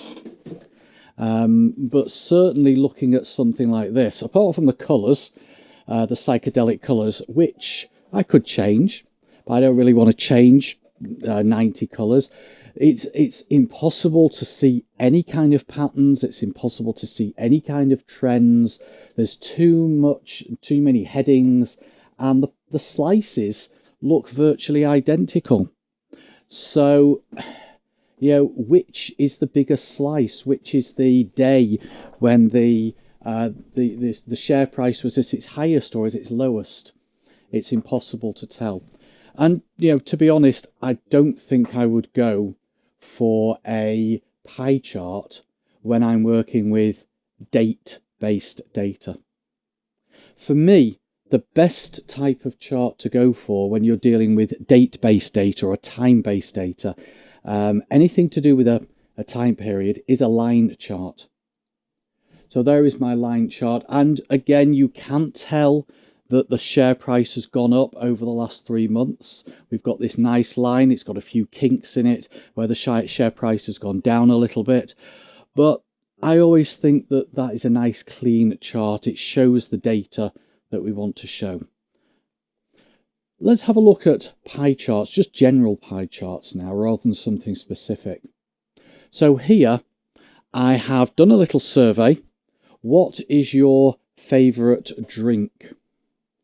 And I have put a choice in of tea, coffee and hot chocolate. And I've just given some numbers. So 50 people said their favourite drink was tea, 60 people said their favourite drink was coffee, and 90 people said hot chocolate. So I've decided to represent that as a pie chart. I could probably have represented that as a column chart or a bar chart because it would have had 3 columns. Let's actually go ahead and just, I said I wasn't going to do much demo tonight, but I'll do the odd bits. Let's just change the chart type to a column or something like that. And we've now got 3 columns. And having the data displayed like this does work for me actually. I can look at this and I can see that hot chocolate is by far everybody's favourite drink. All those people who've been asked the question anyway. Closely followed by coffee, closely followed by tea. But I actually think if I just undo that, for a small number of items, do it as a pie chart. I think if you're going to do it as a pie chart, you need to include a key of some kind. So maybe like I've got down here. And also include either percentages or numbers or both. It depends what you're trying to show. If you're trying to show number of people who like each drink, then put the numbers in. If you're trying to show it as percentages, put the percentages in, or show both. What I think is quite difficult with a pie chart is displaying the differences. You know, we saw that on here. You definitely can't tell the differences here, but I think you can tell well, you can certainly tell the difference here with hot chocolate, but if I hadn't put the numbers in, it would have been difficult to see which was the second most popular one. We can tell that it's coffee, but I think it's difficult. And it's certainly difficult with a pie chart that's 3D. They always say, and when I say they, I'm talking about a lot of the data visualization gurus that are out there. People like Edward Tufte and Stephen Few, who are data visualization dashboard experts. They argued the point that having a 3D pie chart is virtually impossible for people. Again, if you've got the labels, it helps, but if you haven't, it's very, very difficult for people to understand the data. It kind of skews it in your mind, in your brain. It's just the way that our eyes look at it. So I would keep away from 3D pie charts. So let's have a look at some other types of charts. This is a standard bar chart. This is literally select your data, click on insert and choose what they call a clustered, not a clustered column chart, a 2-dimensional bar chart. And that's what you end up with. So I've put down the data in columns A and B. How many cars were in the car park or parking lot, as our US friends call it, on each day of the week? It could be a public car park, or it could be a car park at work where they are looking to either increase the size of the car park or reduce it. Because maybe a lot of people have started working from home and we don't need as much space now. Or maybe a lot of people have moved over from one office to another as they are consolidating offices and locations. But things I don't like about this are, like I said before, the scale along the bottom.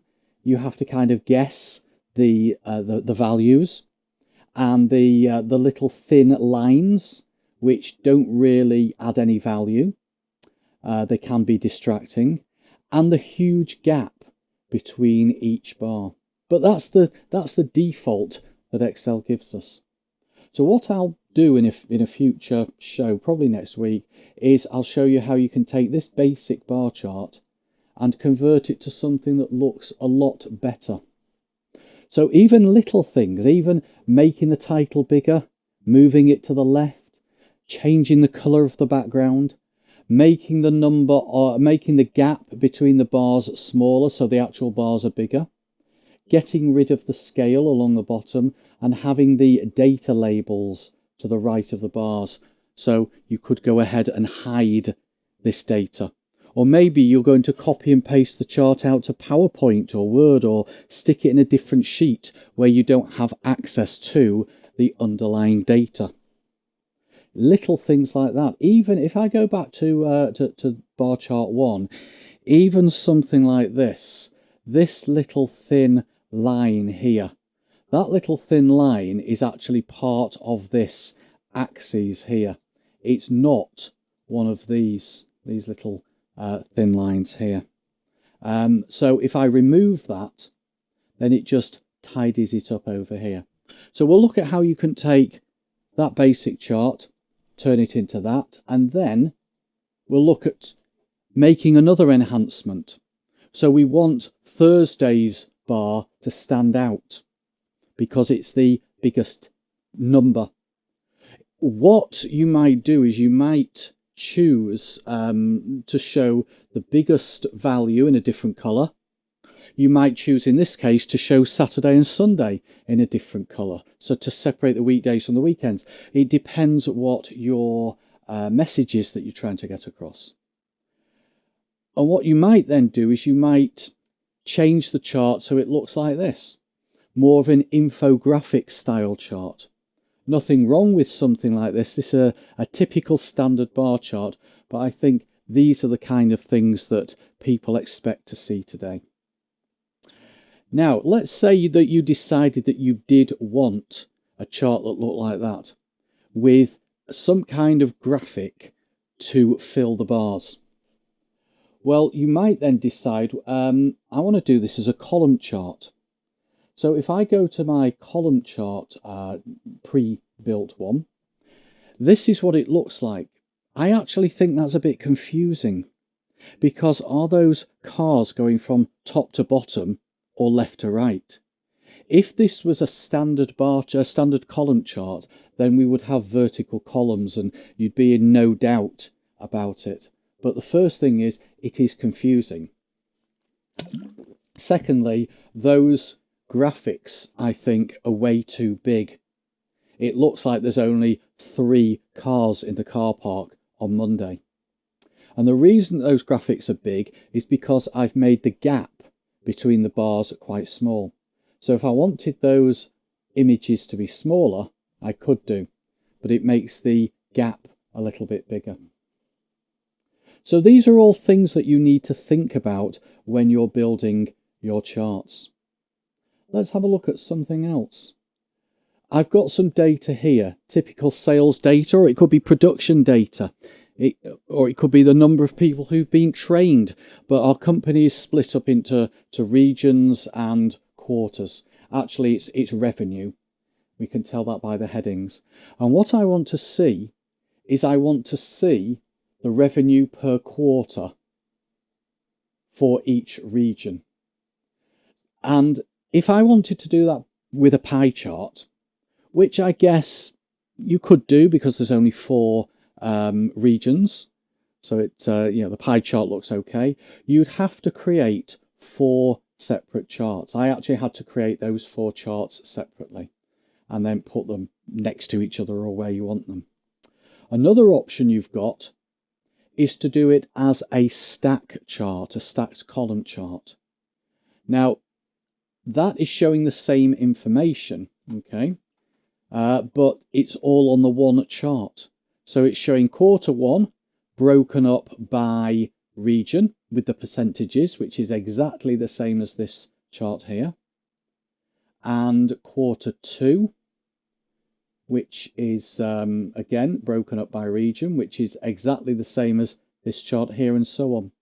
So it's again down to what you want, but be aware that you could end up creating 4 charts. Okay, let's have a look at something else. What I've done here is I've created 3 charts on the same spreadsheet, just really to have not too many tabs along the bottom, and also from a training and demo point of view, just to compare different types of charts for the same data. What I'm really trying to show you is different ways that you could show the same thing. So we've got the number of cars that have been produced, and here just a standard pie chart. Here, this is actually a column chart, but I've just removed all the numbers and all the headings and everything, and just literally left it for the user to interpret red cars, blue cars, and black cars. And then I've done a similar thing here. That is really just the same as that one, but I've deliberately coloured them in different colours. Pareto charts. Who knows what a Pareto chart is? Pareto charts are where 80% of whatever is done by 20% of whatever. Have I got that the wrong way around? I think I have, haven't I? It's the 80-20 rule anyway. So it came, actually, its origin came from Italy, where 80% of the land was owned by 20% of the people. So in this example, 80% of the issues, so it's a car company, it's a company that anyone would think I was into cars, actually, the number of demos I've done with cars, and I'm not into cars, but yeah, 80% of the issues that this car hire company has come from 20% of its customers. So it's a special type of chart, and you can create these really easily in Excel. So I'll show you how to do that. Another example. This is 3 different types of charts to show the same thing. So here we have the feedback for the trainers team, or training team. So I have each month, I have the target, it's the same target across the year, and we have the actual. So in February, for example, we exceeded our target, but some months the training team didn't exceed their target. So how can you present that data? Well, one way is to do it with this type of chart here, the first one. That's what they call a combo chart, and that's a combination of column and line.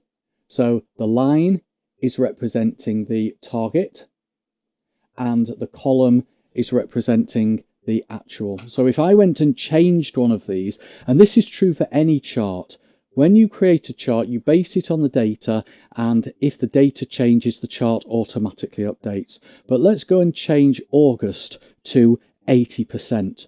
Traditionally, some of the trainers are on holiday, so we're going to run fewer courses, and therefore our feedback target can be lower. And you can now see the dip there in August. So that's one way you could present that data. Another way that you could present that data is with 2 columns. I think that's actually more difficult if you're looking for trends and patterns, because you're having to look at each month individually, whereas this one, the first one, you can get an overall view. The same with the third one. That's just a standard line chart, but you get an overall view of where the training team have exceeded their feedback target and not hit their feedback target.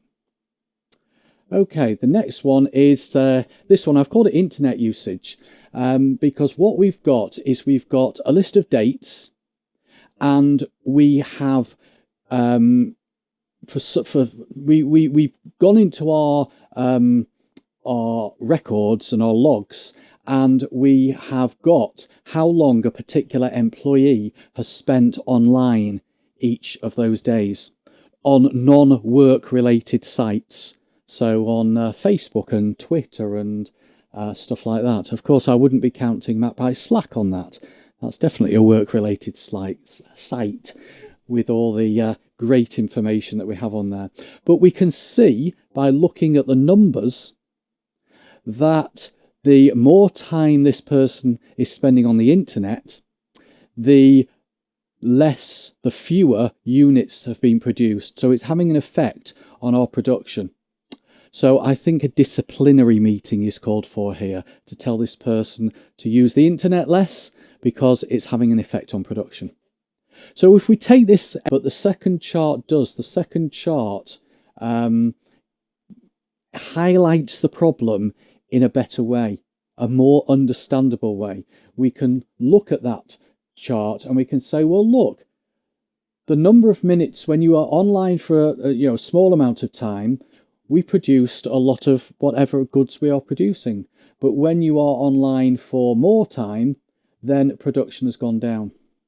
What I've also done for that chart is done a second y-axis because the numbers are wildly different. That's why the first chart doesn't work, because the minutes online in column B are really small numbers compared to the units produced in column C.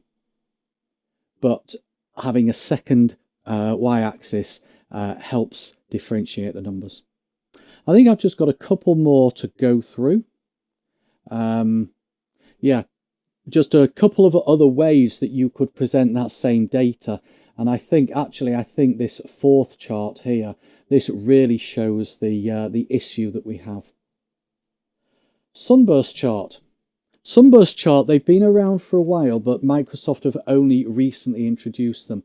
And the idea of a sunburst chart is it allows you to break data down and show it as this little circle.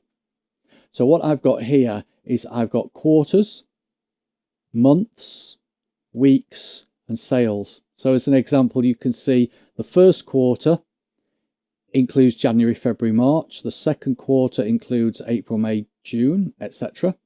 Within January, we've got 4 weeks. Within February, we've got 4 weeks. Within March, we've got 4 weeks. And then we've got the sales. So then we have first, second, third, and fourth. Within the first quarter, January to March. Within the second quarter, May to April, etc. And then within January, week 1 to 4. February, week 1 to 4, etc. If I change that number, which is week 1 January, to something lower, like 30,000, you can now see that week 1 January, which is in the first quarter, its size has gone down. So sunburst charts, another way of displaying data visually. What else have we got? Funnel charts. This is the last one. Funnel charts, again, they've been around for a while, but Microsoft have only implemented in Excel recently. And funnel charts have been designed to show you the sales cycle and how, going from the beginning of the sales cycle through to the end of the sales cycle, you can display your data in a visual way. So imagine that I wanted to record how many views of a YouTube video I've had. And this YouTube video is a teaser video for a new training course, an online training course that I've created. And there's 20,000 views of that. But out of those 20,000 views, only 13,000 people have downloaded my free lesson 1.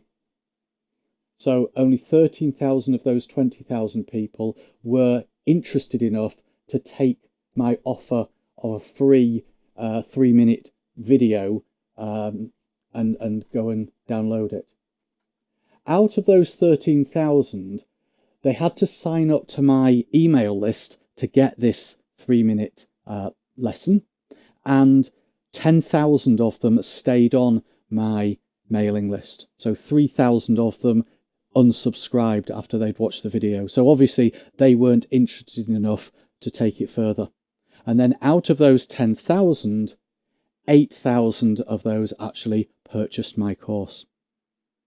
So that's what funnel charts are all about, and they are easy to create in the latest versions of Excel. If you've got an earlier version, it's a little bit more complex. So hopefully what that's done is given you a bit of an idea of what different types of charts can be used for and the best type of chart to use for any given data. So, do we have any questions, or is it all about Lola, whose name I just spotted there in the chat? No, Paul had to go, but he said he enjoyed it. Good. Okay, I will pass back to you then. Right, okay. I'm back. Let's shut Mike up. Right, and let's get my screen back. Oh, where am I? I'm there. I'm there on my Mac. Yay. Right, where's Keynote disappeared to? Oh, yes. That's right. I'm in the wrong place in my Keynote. But I'm going back in at a very good place.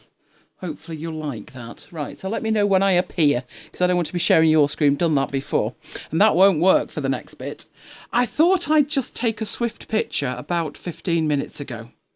Madam's asleep. She's had a very busy day. She's had a very busy day. She's been depositing more fur on the black carpet. I've given up. I've given up worrying about it. We will show you that carpet when she's finished molting. Just to prove it is actually black. But Madam is asleep, enjoying herself. Right, so I'm getting on. Ah, there we go. No, Lola Cam. Lola Cam. Right, we are getting on with Notion. Planning with 2020 Vision. This is part 4. She's a cutie, isn't she, Andrea? She is a big cutie. Right, this is part 4. So far, quick recap. We did the core system, which was time tracking. We added 5 databases. They were days, weeks, months, quarters and years. We then added projects and tasks. If you recall, we added the 3 tables required for that, which was projects, tasks and areas. Last week, we added another 3 tables. We added one for notes, one for meeting notes, and one for meals. Right, so what are we doing today? Now, we said adding more tables, 3 additional tables, etc., but maybe we won't need to, because this is what we're actually doing. We've discussed sub-projects and master projects, and no one said, I've not heard a peep from you that we didn't talk about them. So master projects and sub-projects, global tags and weekly notes, because Kim was concerned about her weekly notes, and you don't need to be concerned about your weekly notes. They can go in with your other notes and still be pulled through weekly. So that's what we're going to look at this time. Right, let's get out of there and into here. So first thing we were looking at, we already have a projects table. If you've never used Notion, and we've got some new people with us, so what's a Henry? Tracy's watching on catch up. A Henry is a Hoover. Henry the Hoover. I'll show you Henry the Hoover. Let me get into here. New tab, Amazon, Henry, vacuum cleaner. Getting in. There's a girl one and a boy one. This is ridiculous, I know. There she is, a Hetty. So my dad had that and he left it to Mike in his will. And they've got little personalities, look at them. But we now have, a Hetty died a sad death, and we've now got a Henry. So it's a definite Henry, there he is. And they're amazing, which we're going to attempt to prove that it's even more amazing than you would think when Lola has finished shedding. And we will let you know how that goes. Last week we unboxed an extra end because obviously we wore the first one out with her. So that's what a vacuum cleaner is, Tracy. Eventually you'll catch up. So, put a link in for her, Mike, because she's not going to catch up with my explanation for what it is for hours yet. Henry, so she can Henry, so she can see it. Right, so projects. We already had projects, and I was saying if you've never seen Notion before, it's amazing. We drive the show with it. We've been using it for about 18 months now. Henry's got its own Wikipedia page. Oh, well, there you go. Send it to the Wikipedia page. I run everything with it. Mike follows along when I put something in. So what we built the Notion 2020 system, and flying off that page is, let's fold that up. Let's look at this bit. That was week 1. We built the first bit. Week 2, we did the productivity. We put the extensions into the core systems. But look, we had master projects and we had sub-projects, and we left them alone. And one week I said to you, do you want sexy or do you want master projects and sub-projects. And obviously you went for sexy. Well, now master projects and sub-projects are sexy, so we're going to have a look at them. Right, how would this work? Now, I know that virtually all of you that are following along with this and building stuff are interested in genealogy. The next bit, when we look at master projects and sub-projects, will be incredibly important to how you structure your system for tracking people. Don't get hung up thinking about people, though, at this stage. Let's just get the principle sorted and then see how we could apply it in relation to people or families or however you want to work it. Do we create a master projects table and a sub-projects table and link the two? So give me a yes or no in the chat to that. You can expand on your reasoning if you like, but do we create master projects and sub-projects? It would work, but it would limit us a bit. You might know in what way it would limit us. If you do, let me know in the chat. But if you had the need for master projects and sub-projects, would you create separate tables? Let me know that. Now, while you have a contemplation about that, obviously we've already got a table called projects, but we've got no hierarchy in it at all. So let me show you what I mean by what the problem is in there. I've put a couple of extra things in. I've got a project for Lola, doesn't say what. I think that was just to put a picture in because she's so cute. But we've got 5 Munich things and we've got 2 after hours things. Now, the after hours is this show, 61, and next week's show, Saturday, 8th, 62. They are totally separate projects. If we define a project as a group of actions with a fixed due date, they are separate projects, and therefore I've added them as separate projects. If we look at some of the other things over here, the Munich ones, the tribute book is a separate project from the brochure. And the service video from today is different than the service video from Thursday. So all of these are a discrete collection of actions with a fixed due date. But they also all relate to this project, which is the Memorial Events project. Now, it may not be that the Memorial Events project should be a project. So I'm showing you this because some of you will have the need for this. Me, I don't do it that way because as far as I'm concerned, the Munich Memorial Events project, massive air quotes, is huge. And it's really an area. Now, if it was an area, you know, if you can remember, we created an area of focus and we had a Munich 58 area of focus. Let's add a view so we can see the pretty pictures. We do like to see the pretty pictures. Right, let's make a gallery view. And let's set the properties so we can see card preview is the cover image. Right. So they are 3 areas that I work on. So I tend to work with areas, but some people berate me and tell me, no, I need sub-projects. Now, if you need sub-projects, guess what? You need master projects. So nobody's been brave enough to put in, but Kim's, my mind might be blown again. I think it might.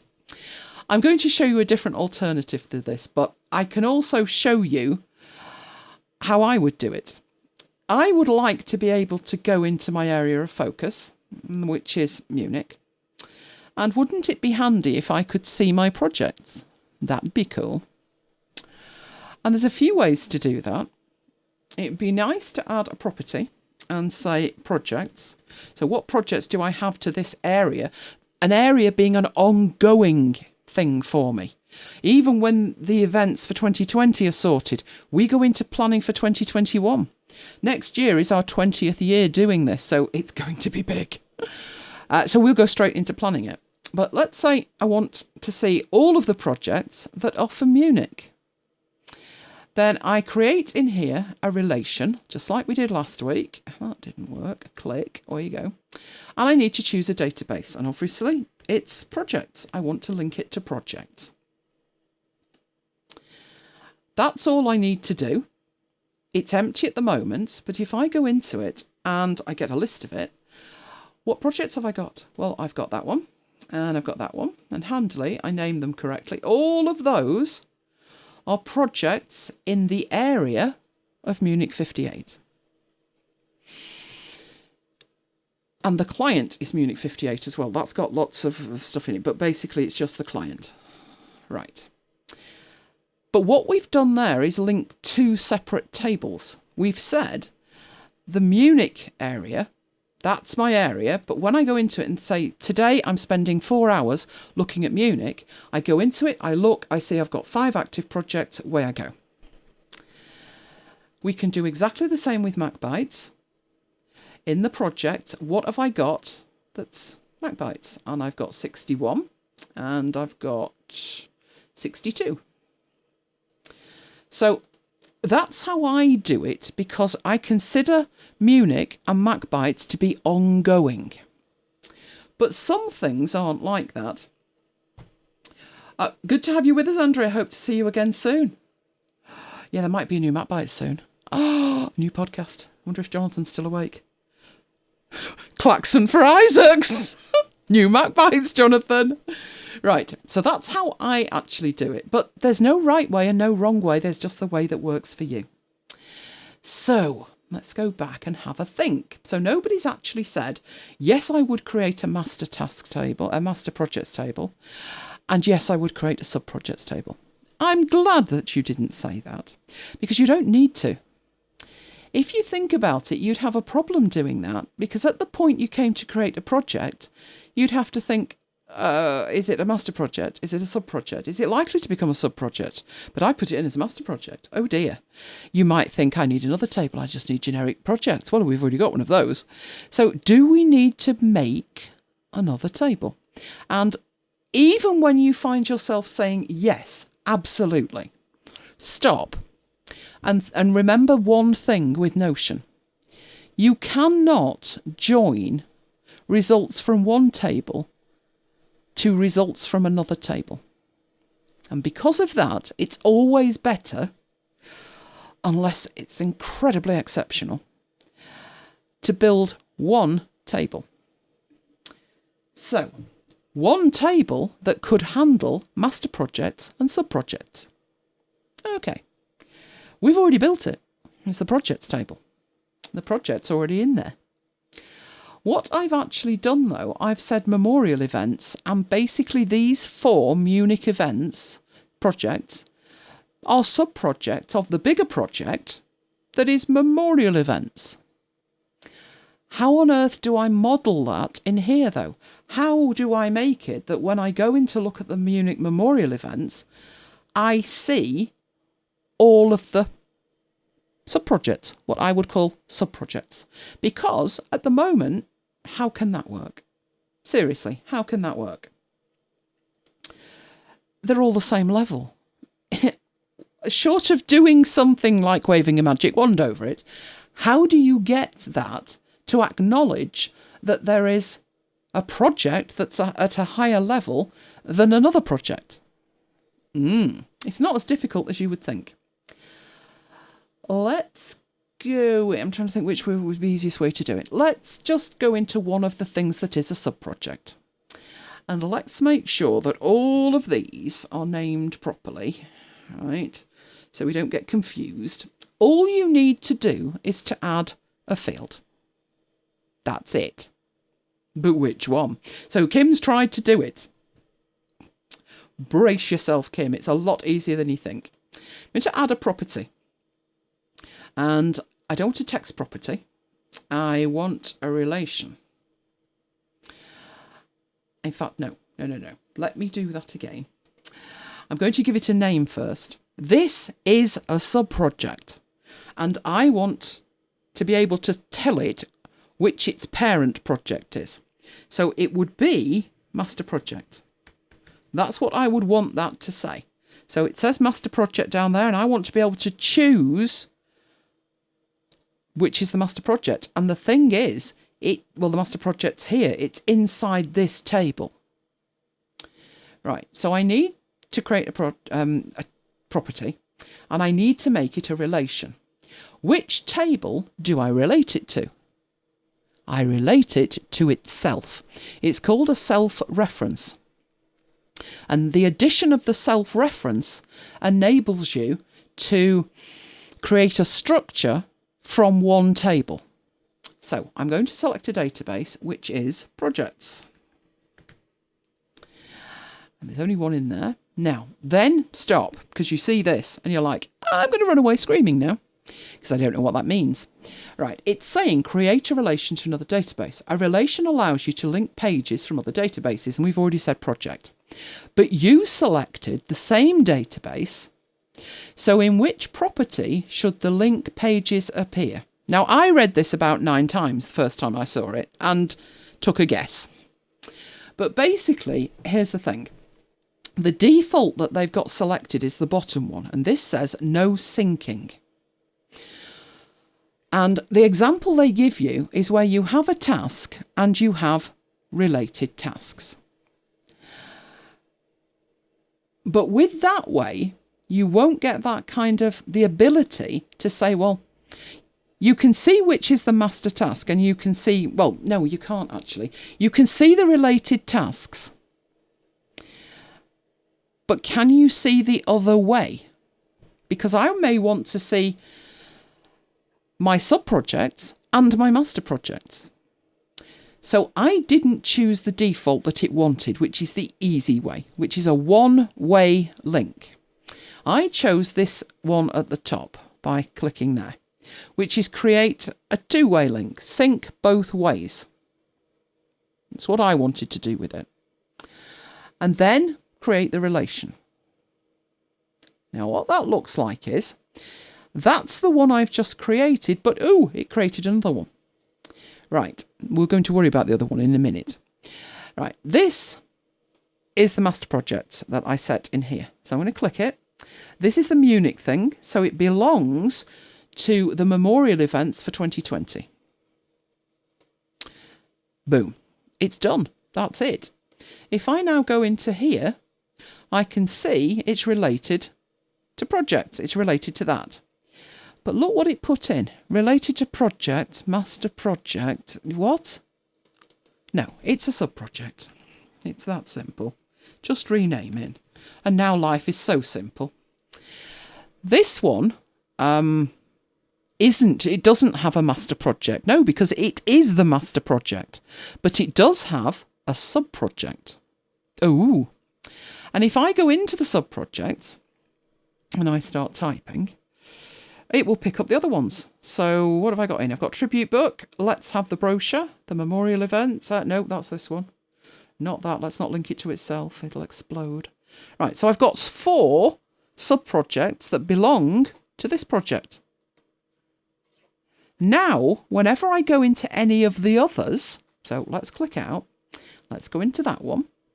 It knows it has a master project, Munich 2020. In exactly the same way, let's say Mike and I were having a holiday. Because they always go so well, don't they? Yes, we're banned from having holidays. But let's say we were. And let's say I needed to do in hand 4 episodes of After Hours. That'll go well as well. Right, let me go in here and duplicate that one a couple of times. The only reason I'm duplicating is because I want the graphics in it. It's faster than me uploading it. But I'm going to come into here and we'll say that that one is 63. Get rid of that at the beginning. Obviously the date would be different. I've no idea when it is, but let's say it's then. It won't be that day. It'll probably be that day. So what's that one? 61, 2, 3. So that one must be 64. And I've probably got the dates horrifically wrong, so don't take any notice of the dates. It's just me putting something in. What's the weekend after that? Dentist, 6th of March. Scary beans. Right, and let's do that. Now, I need if they were individual shows, which they are, then they can just be left alone. They don't need a master project, don't need a sub-project. But if I decide that I'm going to create a project, another one, so I'm going to duplicate this one just so it's got the brand on it. Right, and this is and I'd name this something completely different. This is my MacBytes After Hours World Domination Plan. So I'm basically going to create 4 shows all at once.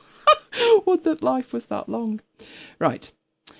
In which case, at that point, these are the 4 shows, 61, 62, 63, 64, are sub-projects of my world domination project. Very simple.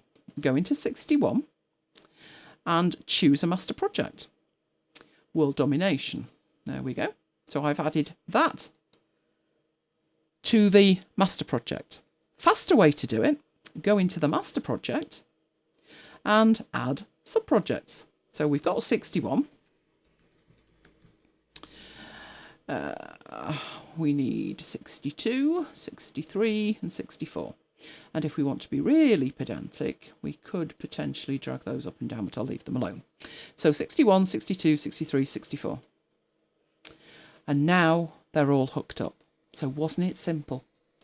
The only problem you've got is the hairy scary bit where it starts telling you, do you want this type of link or this type of link? And I went for the bidirectional so I can get even cleverer. Now this will blow your mind. Are you ready, Kim? There would be nothing to stop you nesting multiple levels, but don't do it. You'll drive yourself mad. But you could go into one of these shows and you could add some sub-projects to it. So maybe in there, I would create a project called Elaine's Bit for, was that 61? I think it was 61. Right, so let me create that in projects. And then there's another project that's Mike's Bits for 61. And now you've got it nested. Kim's home already. I'm already mad. Yes, but it does allow you to create any level of complication you want. I don't suggest you do that from day one. I do think for genealogy, that's where if you had a people table, you could well want to reference to people, if you think about it. So you could have 5 children and a parent. And if you think about it further, just imagine the parent has parents and the parents' parents has parents. You could go on endlessly creating all kinds of links between them. It's very simple to do. Get it right in your head and clear in your head first and draw it out. And when you're confident with it, that's the way to do it. So that was master projects and sub-projects, but it doesn't actually need to be projects. It could be anything that's in a single table.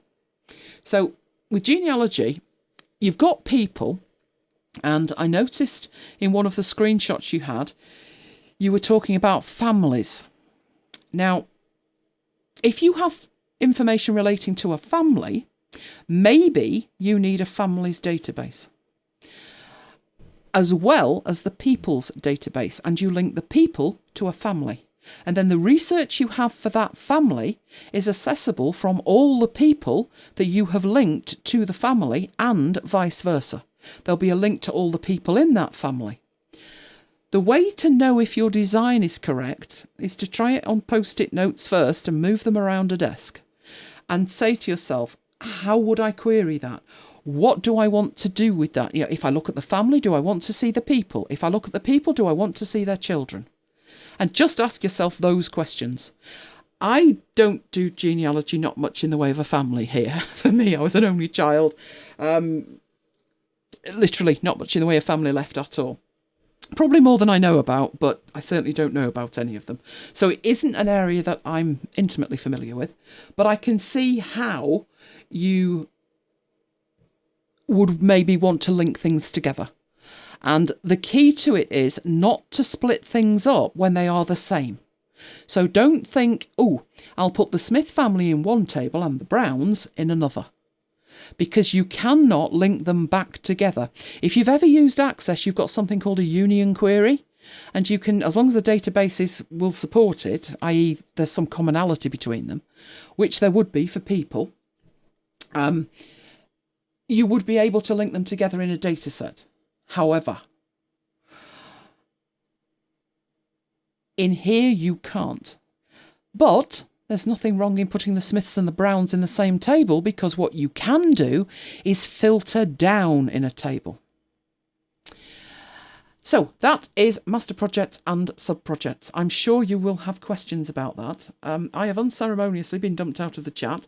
So if there are any questions, can you let me know about it, Mike, while I kick this thing under the table? No idea what's wrong with it. Yet again. Could be the network gone again, or YouTube could have logged me out again. Does that quite frequently. Drives me mad. No, it's saying it's the Wi-Fi. So I shall kick the Wi-Fi, throw another rat on the wheel, and see if it connects me. Right, so that was master projects and sub-projects. Next thing, global tags. This is fabulous. Love this. You know, when we were building this, that every time you make a table, it puts in a tags field. So if I go into one of these years, we deleted it. Not helpful. Did we leave them in anywhere? We probably did in notes, didn't we, in food? Did we leave tags in food? Ooh, salmon and asparagus had that this week. There you go. There's a tags field. Now, obviously, if I was tagging this, there'd be certain things that were related to food. And I wouldn't want my food tags available to books, necessarily. Or MacBite shows, although having said that, you know how we do talk. But I probably wouldn't. So there's two types of tags. There's discrete tags like that, where I would put in there, maybe that's a fish dish. So put in fish. And let's say veg, like that. And I don't need those tags anywhere else. In which case, do it like that, and you're done. But there are other situations where I might benefit if I had global tags. Now, where they come into their own is really things like, say in projects. In projects, I would need to know that Mike was involved in this project and Manchester United were involved in that project and things like that. But then in my areas table, which is a totally different table, I would want to know exactly the same stuff. So I'd have to put all the tags in manually in multiple tables. It would be a nightmare. But it looks like that's the way Notion works. There's nowhere to go into Notion and say, oh, by the way, this tag's global. Make it available across all of my databases. No way. No way you can do that. But you can do it if you know what you're doing. So let's get down to the extensions to the core system. It's very simple. Global tags. I'm just writing a word, global tags. Then you know that I can turn that into a page with Option, Command and 9. And now I've got a global tags page. Brilliant. And I'm trying frantically to get back in the chat on the other machine while speaking and while juggling this. Right. Hey. Right.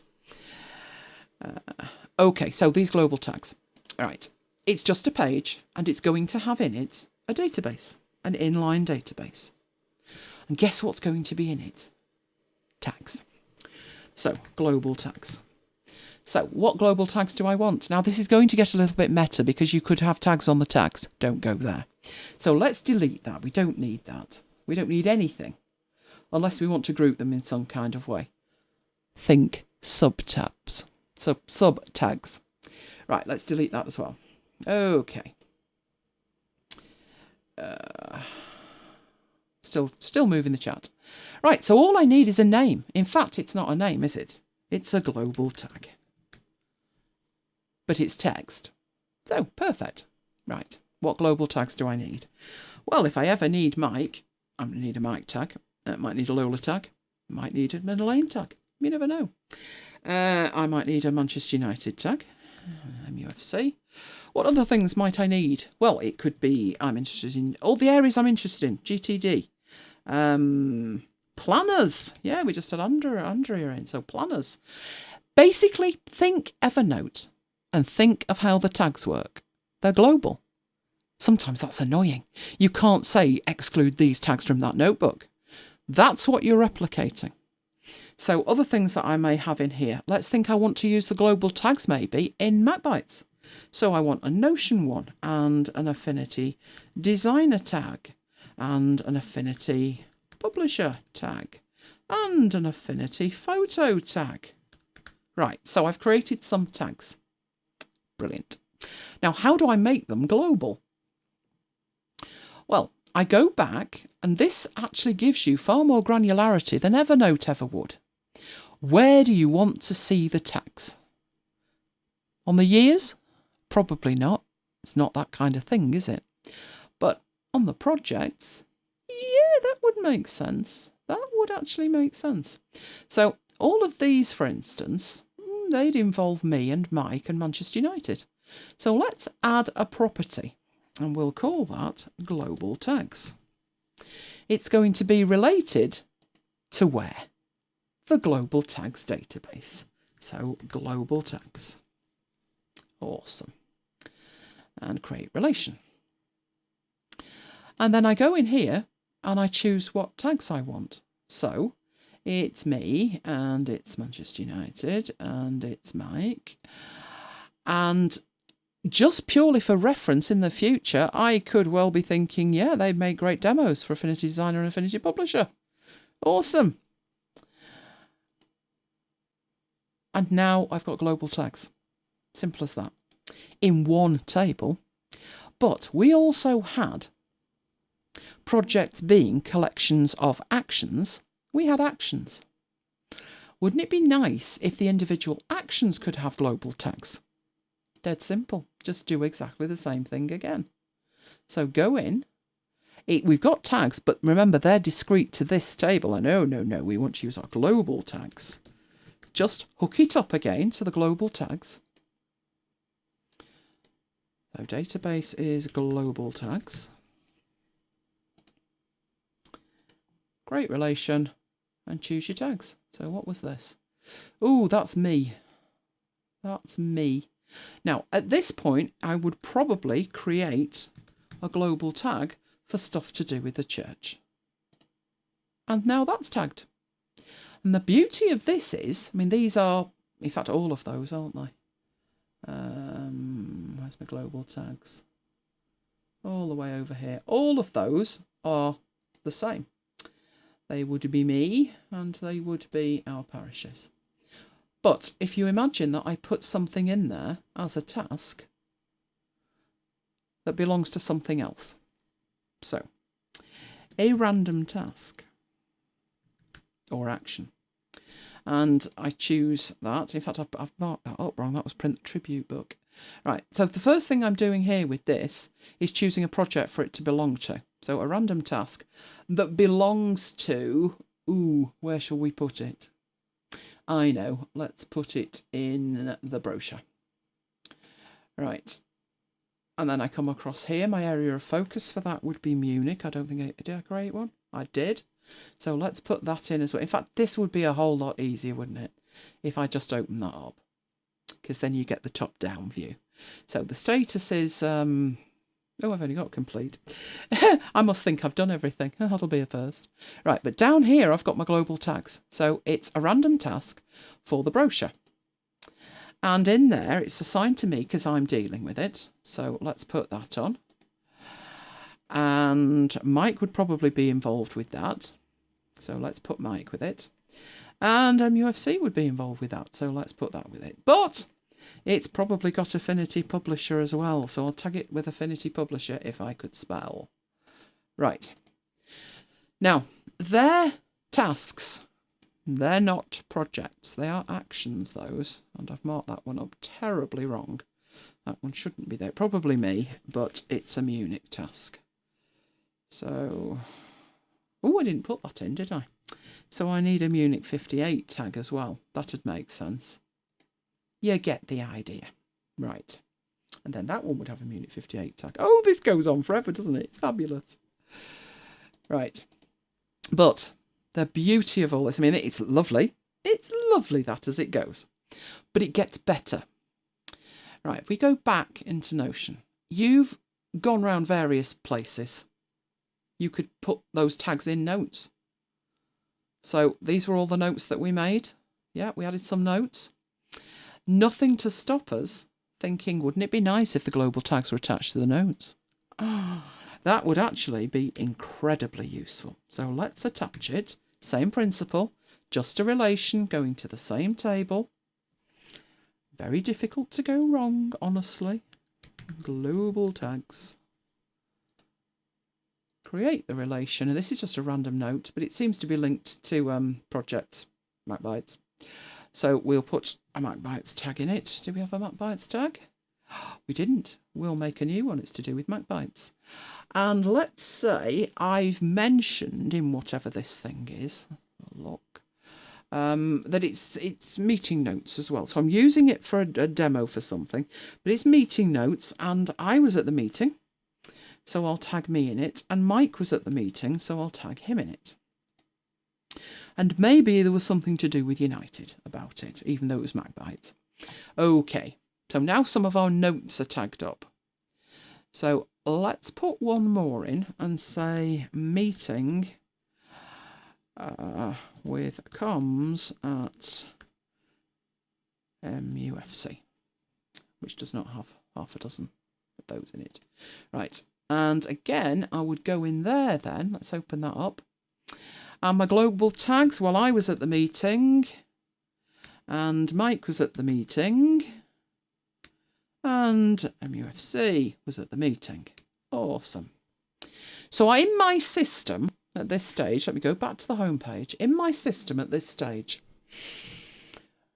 I know I've got some notes and some actions and some projects and probably a client and probably an area of focus and maybe some meeting notes, and maybe we had food while we were there and I want that tagged up, and some events coming up, and they're all to do.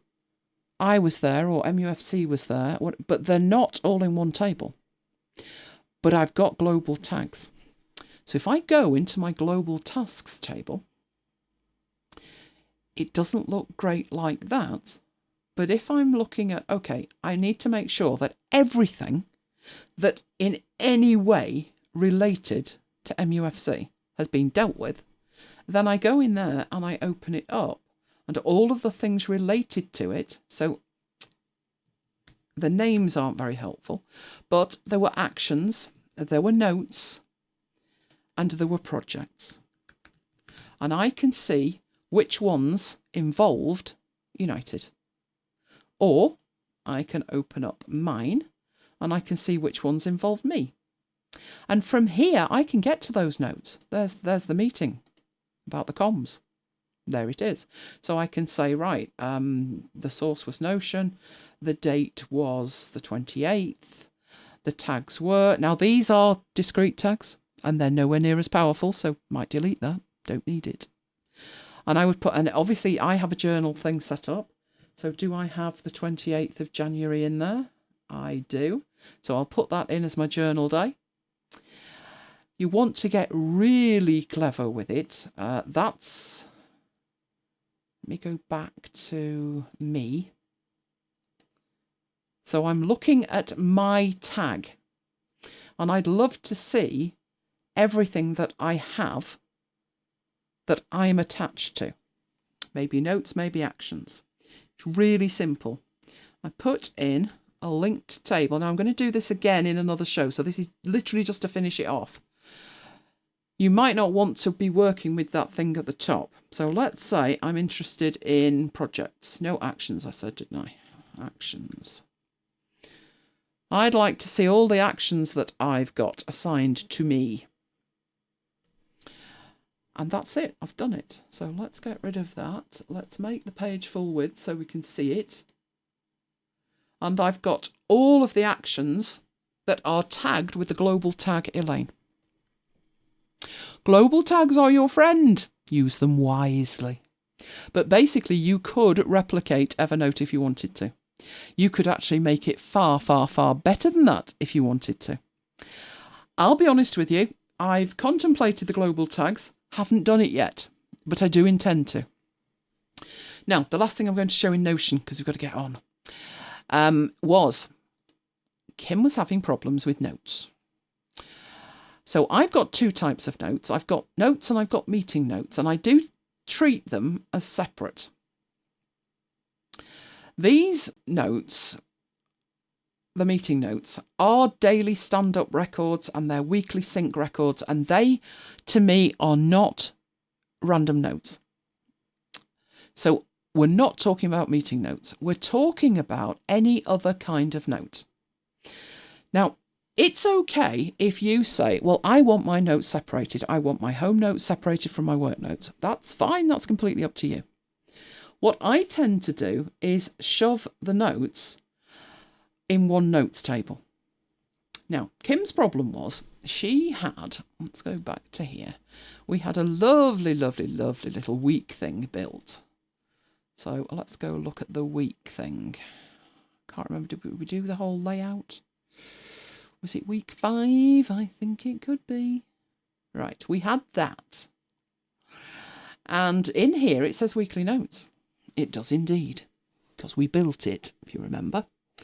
And I use that as a scratch pad during the week. But if the notes were left in there, not the best place for them, because then you would have to know what week you made the note to be able to find it. But it's not wrong to have that there right now, just to put random notes in. It's what you do with them later that's the issue. So let's make some random notes.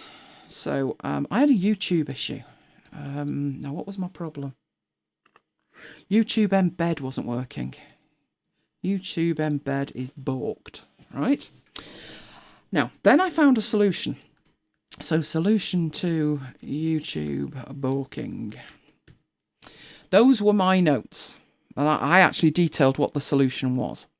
At the end of the week, or when I'm doing my weekly review, this would happen. I'd look at it and I'd think, right, okay, do I want to make a note of these, or are they just leave them there? Then nothing important. If I'm ever going to want to find them again, I wouldn't leave them there. Down here, we had all of these toggles, and in each one of these, we had projects in that one, and we had a master project list in that one, and we had a notes one. We didn't actually put the notes in it, but hey. But let's do that now. Let's create a link to the notes database. Right, now which one is it? It's that top one there. Right, so these are the notes that we've got. Now, I don't particularly like the layout. That's not helpful. What I tend to do with it is do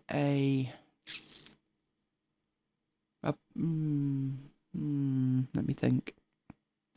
If I did a board, would that let me filter it in the right kind of way? Let's have a look. Let's have a look. Not like that, it won't, but let me just see if we could. So in my group by, no, I've only got source or tag, so that's not particularly brilliant to be in a board.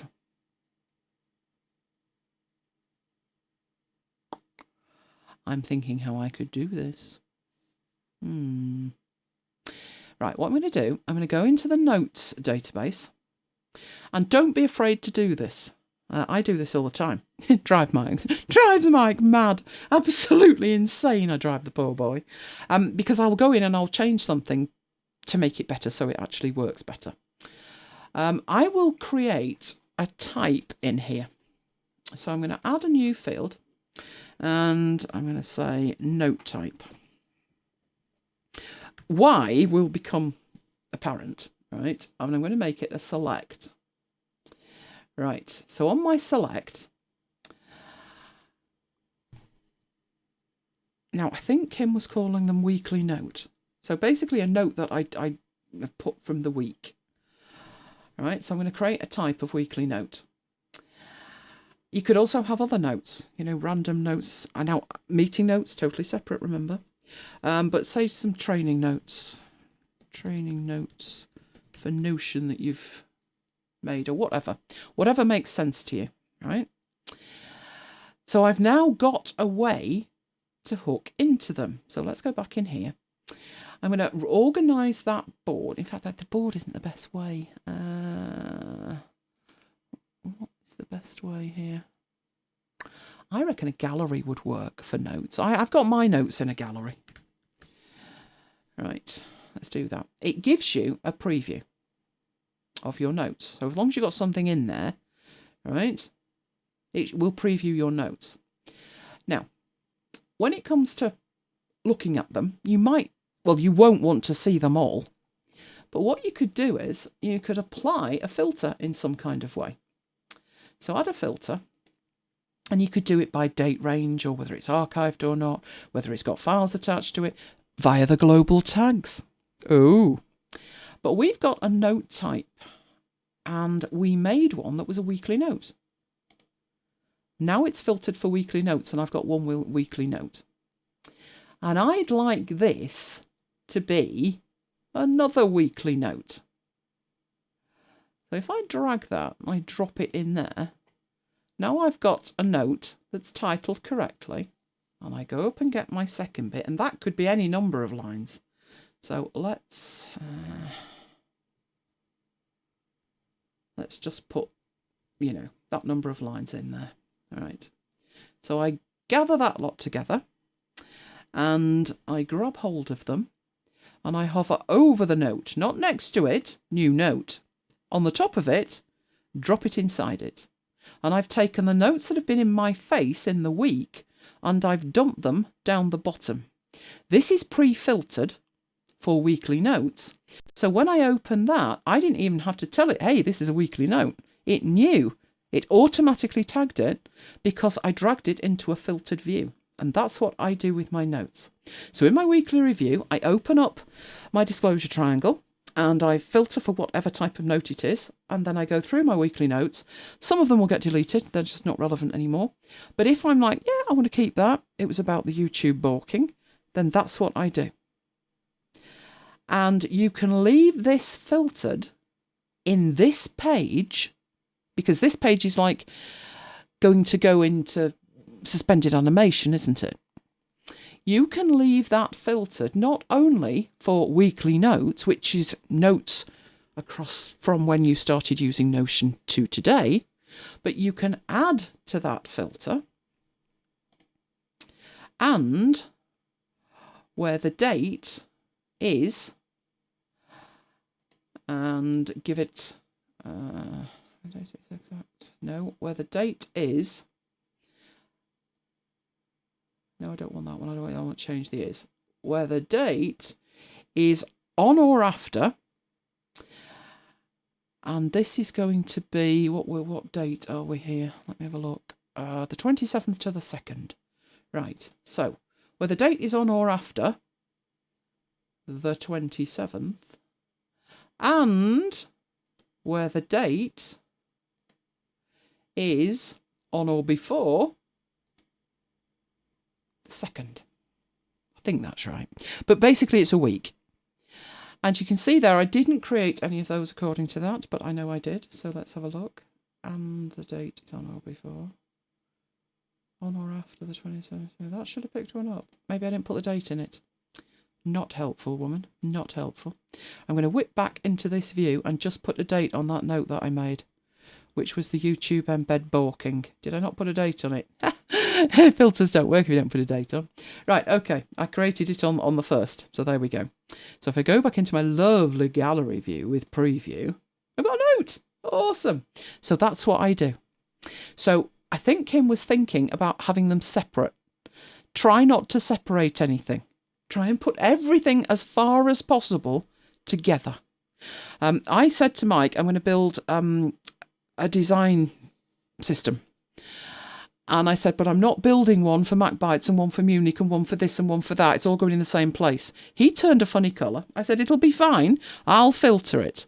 And that's why, because with the notes system, I don't want notes about this and notes about that and 57 different notes databases, because I can't pull them together effectively, but I can effectively separate them. So try and do it that way. And if you set that up at the beginning of the week, then as your notes go in, your notes, you put a date on them, in they go, and then you don't need to use that bit. I use that bit purely for speed. It could be something like call Fred on Friday. And then I think, yeah, I did that, and I've got the notes from the call. So I go in, add a new note. So literally, let's say that. Call Fred. Don't forget. I'm on the phone to Fred. I go in here. Speaking with Fred, and I would probably say about what my lifetime meal out. That'd be nice, wouldn't it? Right. I do bother putting the source in so I know where it came from. Just go through there, fill that in, put all of the details at the bottom. So details of the call with Fred. The more information you put in there, the easier that will be. So you may decide to, maybe you talk to Fred all the time. So Fred warrants a global tag. Now anything that you tag with Fred is sorted. If you spoke to him about something particular, about a project, then link it up to the project. So maybe Fred works for United. And I was speaking to him about the, no, not tribute book. We deal with the tribute book. The brochure. And you don't spell brochure like that. Right, so I'm talking to him about that, and in my diary day it was the 2nd, which I may not have added. I don't know how far we took this. Start again. It was the 1st of the 2nd, 2020. We did. There we go. The more information you put in there, the more useful that will be. You go back to your daily view, now you've got details of the call with Fred, and the thing is, that's there forever and a day. You fold it up, leave it alone. If you come back and think, I was doing something week 5, can't remember what, you literally just go through this. Those are the projects that were active on those days. What notes did you have on those days? They're in there. What meetings did you have on that day? What actions did you do? And everything is there. This is why I love Notion. Can you see how we get the show out with it? So we looked at 4 things. We looked at master projects, sub-projects, global tags, and weekly notes, especially for Kim. So hopefully Kim will probably watch it on replay, catch up at slow speed. I tend to race, don't I? And that will solve a problem for you. So hopefully it will. Right, let's get rid of that. Let's get back in here. And we've got, I think it's Johnny's bit. I think it's Johnny. Oh, it is Johnny. Now, I need Mike to tell me, can he hear Johnny? He's going to see bits of Johnny. Johnny's fingers. Johnny, are you awake? I think he's nodded off. He'll be watching on catch up. Morning, Johnny. So let's go and have a look at what Johnny bought.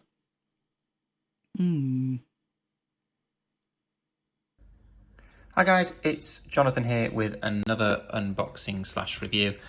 Bit of a confession, I have already unboxed this and set it up because I needed to use it on Friday.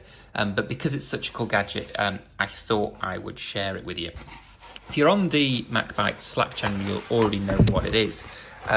But I bought a new presentation remote from Logitech that was, I think it was £70 on Amazon. I think the exact same model in the Apple Store was about £120. The reason why I wanted to get one that was in the Apple Store, although not pay Apple Store prices, was I do quite a few presentations and we have some remotes in the office, but they're all cheap and cheerful. They say they're Mac compatible, but if truth be told, they're really not. You press some buttons and the presentation goes in whichever direction it would like. So this one, although it's a bit pricier than others that you can find on Amazon, it's absolutely beautiful. It's got a stainless steel body. There's a USB, standard USB adapter that goes in the bottom, which you can use. That also contains the software. But it also operates completely wirelessly over Bluetooth, so there's no actual need for the adapter. So I'm just going to put that down there. A sticker which I used to go on. So you need to download the software to use all of the functionality. I'll show you some of the functionality in a second. Also in the box, we have a USB-C cable, charging cable. Apparently you can get, I think it's like 3 hours worth of presentation time out of it with just a 2-minute charge. It came pretty much charged when I got it. A nice little case for it. Of course, you'd want to put it in some form of case. You've just spent £70 on something. And then some manuals and other bits of information, which I haven't really got time to read. So, I'm going to show you my computer. And when you first download the software, you get something that looks like this. I'll just run it again. So, introducing Spotlight.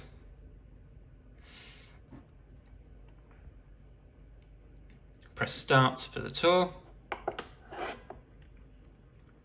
And press for next slide. So I'm actually pressing these buttons on the remote. I'd already paired it, otherwise I don't think this would have worked. Press for previous slide. Press and hold to highlight. Now this is the really cool bit. You see, we've got an actual spotlight effect that's on the screen. Now there is a third-party application called Mouse Pose that does exactly this, but you can customize these settings. And I'll show you those in a second. Press Spotlight again to click. So you can actually use this to drive other slides. It does have a timer application. The reason why it has a timer application is not to obviously count down, but you might be able to hear it just vibrated at 5 minutes. And if I put this close to the microphone, it also vibrates when you come to the end of your presentation. So if I click on Explore the app, it opens up the app and you can see that we've got these settings here. So if I click on the pointer highlight, we've got all of these settings. The pointer button is the one at the top. So I can customize it here. I can say what I want it to do. Currently it's on highlight. And I can customize the darkness, the size, whether or not the cursor shows or not, and whether to freeze the effect. I kind of like the animation effect. The other things that we've got are being able to magnify. So if we have a look at that, what settings have we got? Obviously, zoom in, zoom out. Got the color of the outside of the circle, cursor on the inside or not, and freezing the effect. I'm going to turn that one off. But we've also got a digital laser.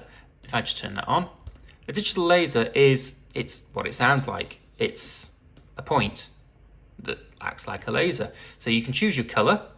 I'm going to choose a lovely pink and we'll make it quite big. And you see, press and hold the top button of your device to activate the pointer screen effect. If I just turn that off, double tap is that one. So if I now double tap, you see we have this here. And it works on multi-displays as well, which is around here. And the benefit of this is it actually puts the effect on the screen itself. So if you're screen sharing your presentation, as well as giving it live, if you're using a traditional laser, people can't see the laser effect because you're screen sharing. With this, it's actually on the screen itself. It's absolutely beautiful device. It feels great in the hand. The software's not bloated. It advances. If I want to go back, press the back button here. If I want to use the on-screen effects, double tap, and there's the on-screen effect here. If I want to change, double tap again, and it changes the effect. There's an Amazon warehouse price at the moment. So those are items which have just been opened and returned. They still work. I think it's about £40 or just under £40 if you want to get it on Amazon warehouse. Like I said, I think it's the exact same one that Apple sell in their store for 120. Even if there's a slight model difference, do you really want to be spending double the price or 50 quid more just to get it from the Apple store? I don't think so. So to get something that definitely works on a Mac, it also works on Windows. I don't think it works with iOS devices, but it's absolutely brilliant and perfect to throw into your toolkit if you're someone who gives presentations.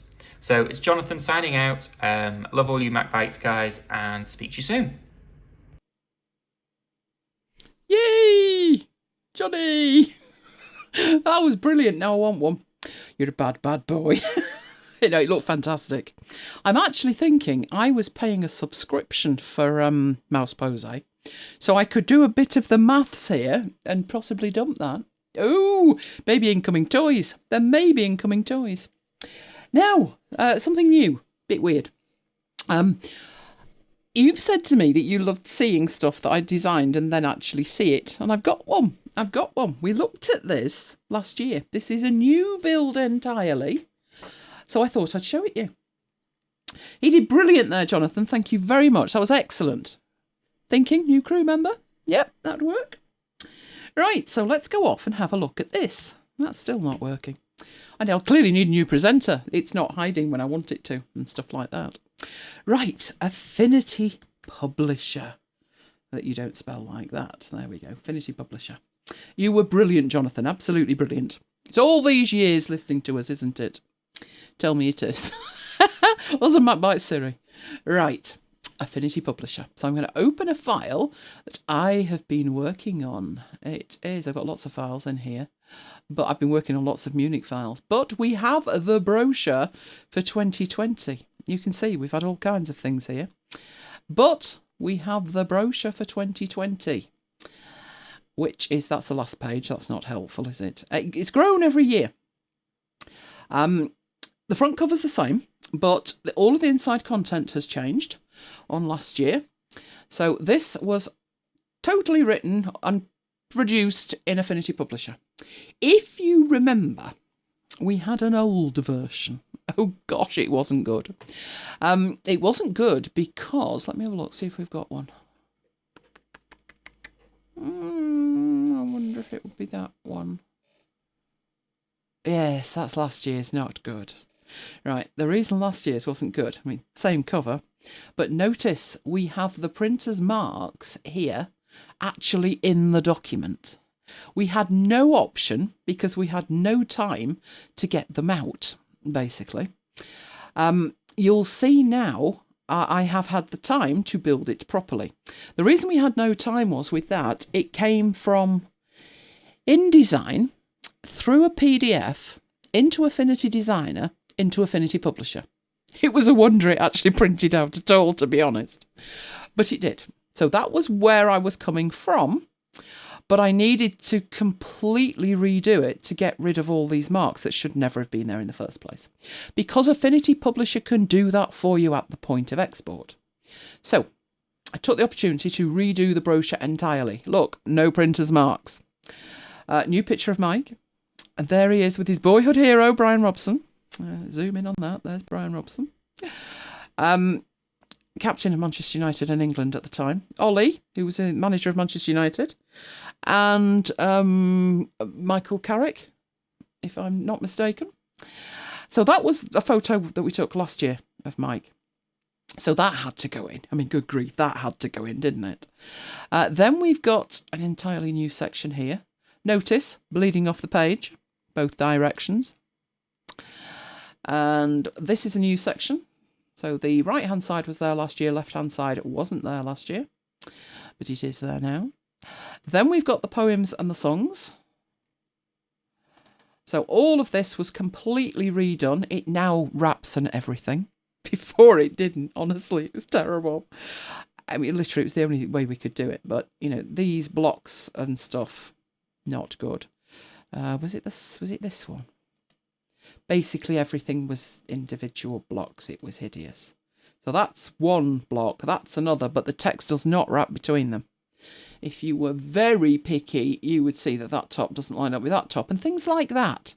And that was what I needed the time to put right. And that's what I did with this one and put it right. Now it's in a text block, 2 columns with a gap between them, like it should have been all along. But why this is a funny story, and Andrew's going to watch on catch up. This is a funny story because, as I said, it started life in InDesign, and I loathed InDesign with a passion. So we ended up with it through the PDF and into Affinity Designer. And that was all fine, because we can create a print-ready PDF. You know we can. If we go to File Export, you can create a standard PDF for export. So say for print, right? And do that as all pages and export it. What we should end up with that is something that Mike could use on the website. So let's get that, open that up. And you can see it's full page, there's no bleed marks, there's no cropping, nothing. It's a proper PDF. Give or take, it's a proper PDF. Right, awesome. But that's not what is needed when it goes to print. So Manchester United suggested that they use InDesign. I was like, no, it's staying in Affinity Publisher. So inadvertently, they ended up using Affinity Publisher because that's where it came from. But what I did was, instead of doing a PDF for print, you'll see I have an MUFC setting. This is what they need to get it printed out from Affinity Publisher. Did I say current something then? That's not what I meant to say. I meant to say all pages was what I meant to say. So MUFC 400 DPI, all pages. Let's export that. And put there which it was, which is MUFC. And from the same document, we've got a print ready one with all of the printer's marks that they need to make the magic work. All that they need. So finally, that document is as it should be. It's taken me years to get it that far, to extract it out of InDesign, but it is working beautifully. Now, that's looking at it in there, and I don't know about you. Well, I do, because you've told me. Please show us things like that, you said. Right, so let me get that back and show you what it looks like when it comes back from print, which it did today. We picked up 1,500 copies of this today. You'll notice new watch strap as well. Snap the last one. So that's today's version of it. There we are. Mine's dead. Yours what's dead? What? Oh, you killed it. Right, there we go. So everything came out absolutely beautifully. And it's lovely to actually see something come together in Publisher, Affinity Publisher, and then actually hold it in your hands. What's even nicer is seeing other people hold it in their hands. And what happened today, as we were walking away from the ground, there was a guy walking back up towards the ground, and he'd obviously been at the memorial service, and he recognised Mike and said, "Good on you, mate. Really, really enjoyed that." So Mike was recognised, and he had one of my brochures in his hand. So there is what it actually looks like printed out. So 4 more pages than last year. We used to do 4 pages and we went up to 8, and this year we've gone up to 12. I'm assuming at some point they'll pull the plug. But at the moment we've been okay with 12 pages. So bit of a story about everything in there. And hopefully new photos for next year as well. So I just thought I would show you. You've seen what it looks like in Affinity Publisher on the screen, but there's nothing quite the same as actually having it in your hand, is there? So last year I think we did that. I think we did an unboxing last year. No, that was one of the Catenian things, wasn't it? But there you go. So you can do very, very, very professional stuff with Affinity Publisher. It's not second best, trust me. I would much rather use Affinity Publisher for this than anything else. Thank you, Kim. Thank you. I got lots of compliments today, and Mike made sure everybody knew I designed it. So yeah, it's lovely. It's lovely. And it's always good to remember them. Right, so let's get back in there. Oh, that was a very busy show, wasn't it? A very, very busy show. What are we doing next? That's what we need to know. So let's get back in there, because we're back again next week. I know it's another Saturday. What can I say? Bad planning. That's all I can say. Bad planning. But it's another Saturday. But be apprised. Now, I know Paul sometimes prefers a Saturday. But after that, we've got a few Fridays. So we're back to Fridays. But so next week, last Saturday. But let me know. You maybe prefer Saturdays. Who knows? All right, we love you guys. If you love us, can you give us a like? It really helps with YouTube. YouTube do weird things with algorithms, and it just helps. Right, if you want details of more of the Affinity style stuff, longer tutorials, etc., the things that I do, but not necessarily for MacBites, then you need to be subscribed to elainegiles.com/VIP, which is my mail. If you want all of the MacBites stuff, which includes after hours, but way more beyond that, like all of the Advent things we did. I think we should do an Easter egg hunt. Freebies for Easter. That'd work. Then you need to be subscribed to macbites.co.uk/macbitesmail. And of course, even better than that is the Slack channel, because we have such fun in Slack. It's amazing. It's fabulous. Did you notice there were about 47 comments on that thread about offices? That was such fun seeing where everybody worked. It was amazing. So Slack is completely free. Just join, which is macbites.co.uk/Slack, which Mike's been putting in all night. And we can keep the conversation going all week. See, we got stuff there. Kim's working on Notion homework. I'm looking forward to the update on the Notion homework. So do join us in our Slack room. We do have fun. And it's been great, that. I remember Jonathan saying it'd be good to chat in the week. And it is. It's fantastic. Love it. Mac Jim's there as well. I mean, who doesn't want to talk to Mac Jim? He's fantastic. So what are we all going to have to eat? I'm lusting after an ice cream. Wasn't very well the other day. Went out for that lovely Chinese and that Thai meal, which was absolutely beautiful. Have you been there, Jonathan? Because you've got family up that way, haven't you? It's in Hale Village. It's just opposite the station, the railway station, near the level crossing.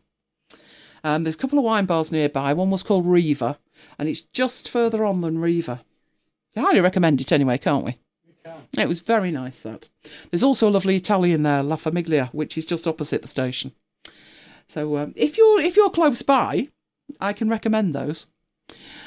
So what else have I got here? Oh yes, carrying on the conversation in Slack. You can treat the crew to a Chinese. Oh, you're a bad boy. Probably didn't hear that. No, he probably didn't. Leave him be. Poor lad. Right, let's get back that date. There we go. That's where we are. We're there next week. Oh, so if you have not, well, there you go. You need to go to it. You need to go to it. The menu is extensive, and I highly recommend what was the duck? It began with an M. Did it? Tamarind. Tamarind duck. It was gorgeous. That tamarind duck and jasmine rice. It was amazing. Oh, you're going to go out in the rain. Oh, poor Kim. Poor Kim. But give Kiva a hug from us. And we'll wake our beautiful girl up and drag her outside, and she'll give us the daggers, and then she'll come in with the squeaky chicken, and that'll be the end of that. So hopefully I'll get an ice cream. You never know. But other than that, I shall see you in Slack all week, and I shall see you back same time, same place next week for another After Hours. So it's good night from me. It's good night from me. And we'll both see you next time. Good night, guys. Thank you very much for being with us. It's been great fun.